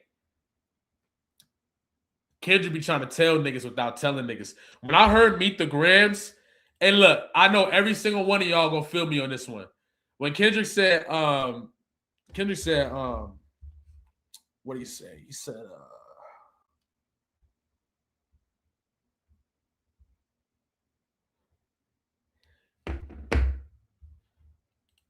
5% will comprehend, the 95 is lost. I'm not saying that I'm just a person who understands everything and boom, boom, but I think I am a person who continues to grow in spirituality, continues to try to see through the matrix, try to, and that's why I think the things that I talk about might rub people the wrong way. The things that I say will rub people the wrong way because a lot of people don't have they don't take the time to look at the nuance in the things that some people say. And that's okay, especially if it's on social media. You know what I mean? That's what we do. We don't really look for nuance on social media. But I think that anything that I say, anything that I have a perspective on, like if you come to me with, like, even if you think like, wait, you said that and that was kind of weird. If you come to me and say, what did you mean by that? What do you think about this? I guarantee you I'll probably give you a perspective that you probably haven't even considered, or a perspective that'll get you looking at it like, And I think that's something that all people who are what I would say the 5% have in common. With the Cat Williams interview, right? There was some of us who immediately it clicked what Cat Williams was doing and what he was talking about and what was about to happen. Right? Like that's something that I think we all felt and we all knew. I think those are the people that Kendrick is talking about. You know what I mean? And I'm not saying that you got to be, that means anybody's better than people or nothing like that. But there's certain things that certain people say that it click for you, and other people, it can't click for them. A lot of that has to do with being too stuck in the construct. And you too stuck in constructs, things that speak outside that construct don't make sense for you. You immediately respond with anger or with wanting to exile that person or with wanting to get rid of that person. You feel what I'm saying?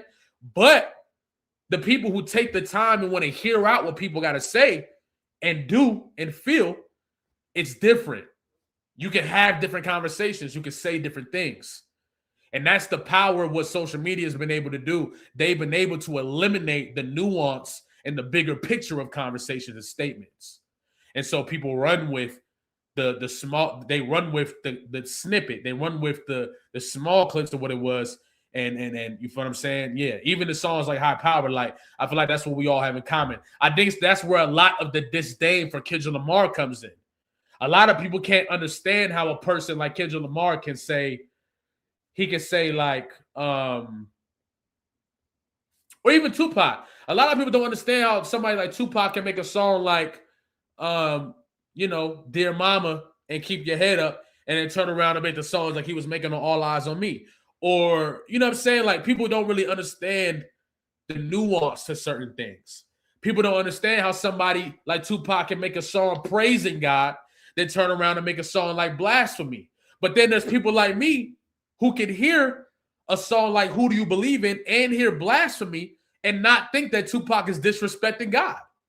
But that's because I've stepped out of the construct. If you don't step out of the construct, anything that threatens the construct in your eyes should be exiled. You should get rid of it. It shouldn't be in the picture. It shouldn't be along. But that's what I think those are the things the 5% understand. Somebody earlier said that's what woke used to be. Exactly. I talk about, like, and I've said this on numerous occasions, woke politics, right? When people start talking about woke politics, how the fuck did woke become something for Democrats or people to use for their political party? How the hell did that happen? When woke used to be something where it's like we able to see through the matrix, so we can see the bullshit. How did the next side, right? How did the conservatives and the Republican then take the woke and make it a slur? It's like both parties successfully turned something that used to be able to see, that meant you could see through this, and use it for their own benefit to galvanize. One side used it to galvanize the people who created it, and then the other side used it to galvanize their people to destroy it. But you're not allowed to talk about that type of shit. You feel what I'm saying? Because of the constructs. You're not allowed to say that because of the constructs. But when you break past the constructs, I know the people who hear me hear what I'm saying. I know the people who don't hear me can't hear what I'm saying. And that's okay. When Kendrick Lamar said 5% will comprehend, the 95 is lost. In my eyes, I was like, damn, you know what? Meet the Grams might not get the respect that it get. Drake might be in a position where he's able to win with propaganda. And it seemed like that was going to happen, or it was at least going to be 50-50 until Not Like Us dropped, which spoke to the other 95% who might not have been able to understand. He know what he's doing. Kendrick know what he's doing. He know how to appeal to us and appeal to the wider range. You feel what I'm saying? So that's why can be in the position that he's in. That's why people be confused. How can you say you about the culture, or how can you say you winning the art and you about the art, but you taking Grammys? It's because he's found the way to win both. You feel what I'm saying? I think like that's something that a lot of people aren't. You can do both. You know what I mean? Even with my content, right? I think I try to focus on, giving people both, keeping people the excitement, giving people the drama at times, keeping people the battles, but then turn around and giving you this, the deep dives, the spirituality. You feel what I'm saying? The fun, the deep dives on the verses. I try to give everybody, you know what I'm saying? I try to make sure everybody get everything, you know what I'm saying? Like, and I feel like that's something that I learned watching TDE. That's something that I learned listening to Ab Soul, listening to Kendrick, listening to Schoolboy. You feel what I'm saying? So it's the ability of understanding that there is a wider world out there and there's a smaller world out there, and you can give love to both.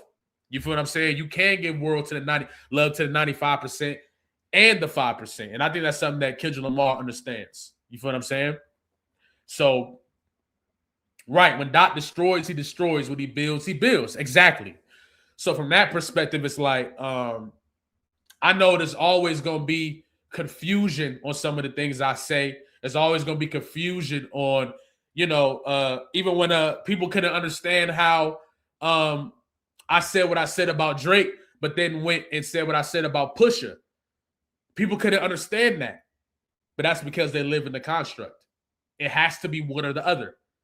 In my mind, there's context behind Drake's situation and why it's believable.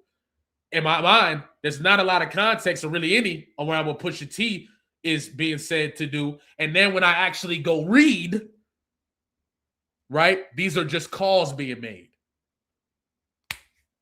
You feel what I'm saying? So I just want to make that clear. Like, it's always going to be people, and even for y'all, I'm sure y'all experiencing y'all life, it's always going to be people who can't really understand why you say this and then say this. But, and that's because a lot of the times they're probably not even committed to understanding you. They're not committed to understanding you. They're committed to maybe misunderstanding you or committed to destroying you. So they're not looking to find the nuance in what you say. They're not looking to say, wait, he said this, but he did also say this. So what if I put all this together? It might make more sense. They're not going to do that because their intentions aren't to love you. Their intentions aren't to be compassionate with you. They want to destroy you or they want to misunderstand you. So be comfortable with that. You got to be comfortable with that. And I think that's something that I'll continuously learn with Kendrick Lamar by listening to his music. You feel what I'm saying? So just keep that in mind. You feel what I'm saying? So looking at it from that perspective. But I'm going to read the last couple of super chats. And then shit, we can call it. Yo, Lamont, thank you once again. Top 5 all Section 80, Cushion Corinthians, and H8 ADHD. Perfect examples of what we're talking about right now.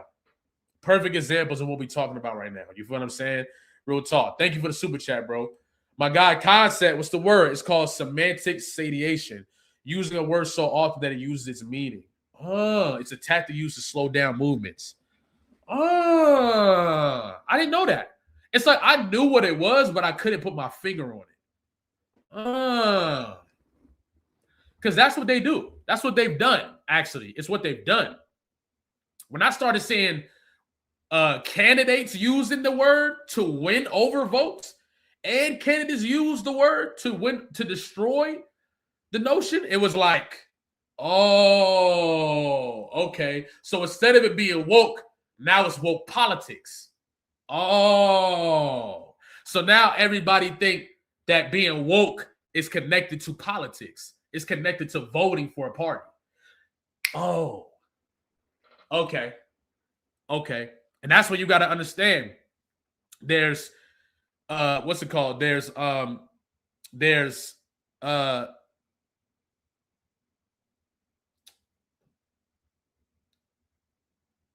pros and cons to certain presidencies, right? So you might look at like an Obama, right? Obama, there's pros and cons to his presidency, right? Obama was able to confuse, right, the majority of the black community, able to really silence and because think about it, when you get Bush, you got a lot of people ready to go. For whatever reason, under Republican presidencies, that's when niggas and hip hop get up off their ass. I don't know if y'all noticed that. But Republicans in office, that's when we get fuck Donald Trump songs, fuck the establishment songs, and all that. That's when niggas get up off their ass and get busy. So if you can have nuance, right? Be careful. Don't step out the construct for a little bit. If you can have nuance, you can understand. Oh, when a Republican is in office, niggas see, oh no, there's a fucking problem here. It's time to get busy. But you know why? Because they're not pandering to the community. When you look at I think the reason, like, look, I voted for Bernie Sanders, right? That was the only time I ever voted in my life. Well, no, I voted for Mark Kelly too. He's a local candidate. But I voted, those are the only 2 times I voted for an independent and Democrat. Bernie Sanders was independent, so I voted for him. But at the same time, when you look at it, he had to really give up to Hillary, even though everybody wanted him to win. My whole generation was pulling for him. But they couldn't allow that because then they wouldn't be able to dominate the conversation. We keep forgetting that this is, I'm not mad if you vote. I'm not, as a matter of fact, if you believe in voting, go do you. Please don't take what I'm saying as not to vote. Please, I'm just giving you my perspective. But when you look at it from that perspective, you can't ignore the role that the Democratic Party has played in confusion for our people. You feel what I'm saying? And then on the opposite side, it's the same thing. So when you look at the Democrats, right, and they take these words like woke and they take these things, they take it from us, right? But they still have to use our influence. So they don't take it all the way. They just take it and throw a little seasoning on it. Okay, what y'all doing is going to undermine our political party. So what we'll do is we'll just take it and put a little seasoning on it. Now instead of woke, it's woke politics, right? So for whatever reason, though, under Democratic presidencies, we like to fall asleep.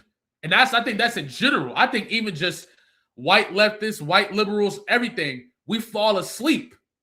You feel what I'm saying? And right, your local politics still matter, of course, which is why I voted for Mark Kelly. But we fall asleep under these presidencies. You feel what I'm saying? And that's why there are pros and cons to both, if you know how to step outside of the construct. We are always going to keep it real and bomb on shit under Republican presidencies for whatever reason. You feel what I'm saying? You're seeing it right now. And I think it's because naturally hip hop is the attitude of this shit. We the attitude of the country. So when people start peddling these notions, it's the perfect time for hip hop to get up and say whatever the fuck we want to say too. You feel what I'm saying? But that's something you can't say. You can't say that because then you stepping out of the construct, which makes you an enemy. And that's what, I feel like Gen Z understands that. I feel like Gen Z is understanding that, which is why you got so many more of us looking at it like, no. As a matter of fact, I'm not voting for you unless you outwardly say that you are condemning the genocide. I'm not voting for you unless you move away from promoting the genocide on Palestine. I'm not voting for you unless, etc. You feel what I'm saying? So it's just to keep that in mind, because I think there's a lot of times coming right now where people are going to be stuck in these constructs and try to pack up people who don't believe in these constructs. And that's what you got to understand is there's never been a better time to make this happen. All the stuff that people still believe, if you ain't seen them files, you should know by now. It's over with. Just going up and voting on a national level, it's over with. It's over with. Because these guys have been doing this under all presidents. It's both parties in them files. Niggas better wake up. Niggas better get up. I'm telling you, niggas better wake up. Niggas better wake up. I'm telling you. I'm telling you. And you got to go outside too, because you notice it's a lot of different types of people that believe in different political and all of that are protesting what's going on right now. Don't let social media fool you. You know what I'm saying? Go to the protests. Go outside. Go talk to people. You feel what I'm saying? But anyway, I think we're gonna call it a night. Great conversation. I'm actually thinking I might. Another thing, I feel like hip hop been silent about a lot of the stuff going on too. I know some people don't believe that we should be talking about certain stuff because of whatever, and I'm not mad at you for that. But I think the underground gonna have to start putting music out to have these conversations. So, a lot of people been asking me when you dropping music. I'm dropping music. I might mess around and drop a video tomorrow. I might drop a video tomorrow. I might drop a music video tomorrow morning. You feel what I'm saying? Like, just because I feel like the underground is gonna have to speak up in order to inspire the rest of the underground. And that's what I'm saying. Look, Cade, that's what I mean.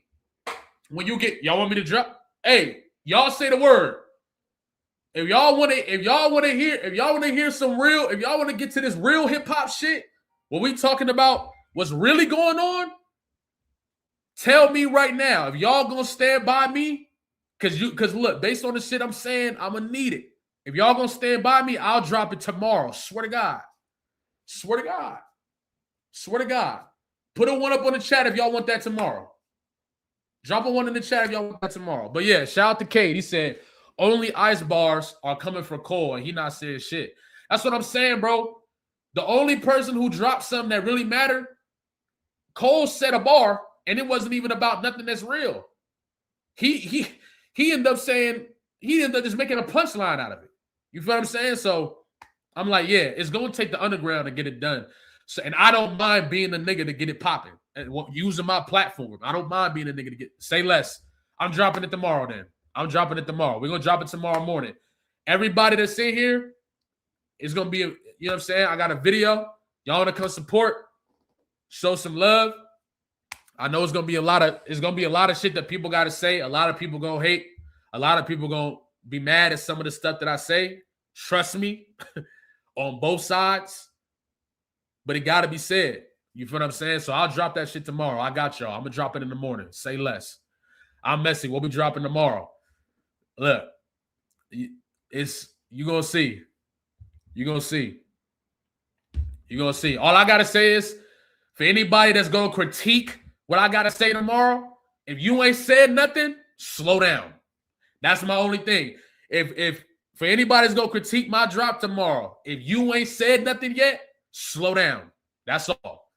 That's all. If you ain't said nothing, slow down. That's all I got to say. But anyway, I'm going to catch y'all. New music video coming out tomorrow. Come support your boy. I'm going to go for 10 a.m. Mountain Standard Time. Maybe noon Mountain Standard Time. Somewhere in between that. Come support your boy. And I might say some things you disagree with in there, but just know I'm keeping it real. That's all. That's all I can do. I'm going to keep growing. My opinions might change later. But for what I'm seeing in the world right now, what you about to hear is my stance on it. You feel what I'm saying? So I'm going to catch y'all, man. Y'all have a good night. All right? Catch y'all tomorrow.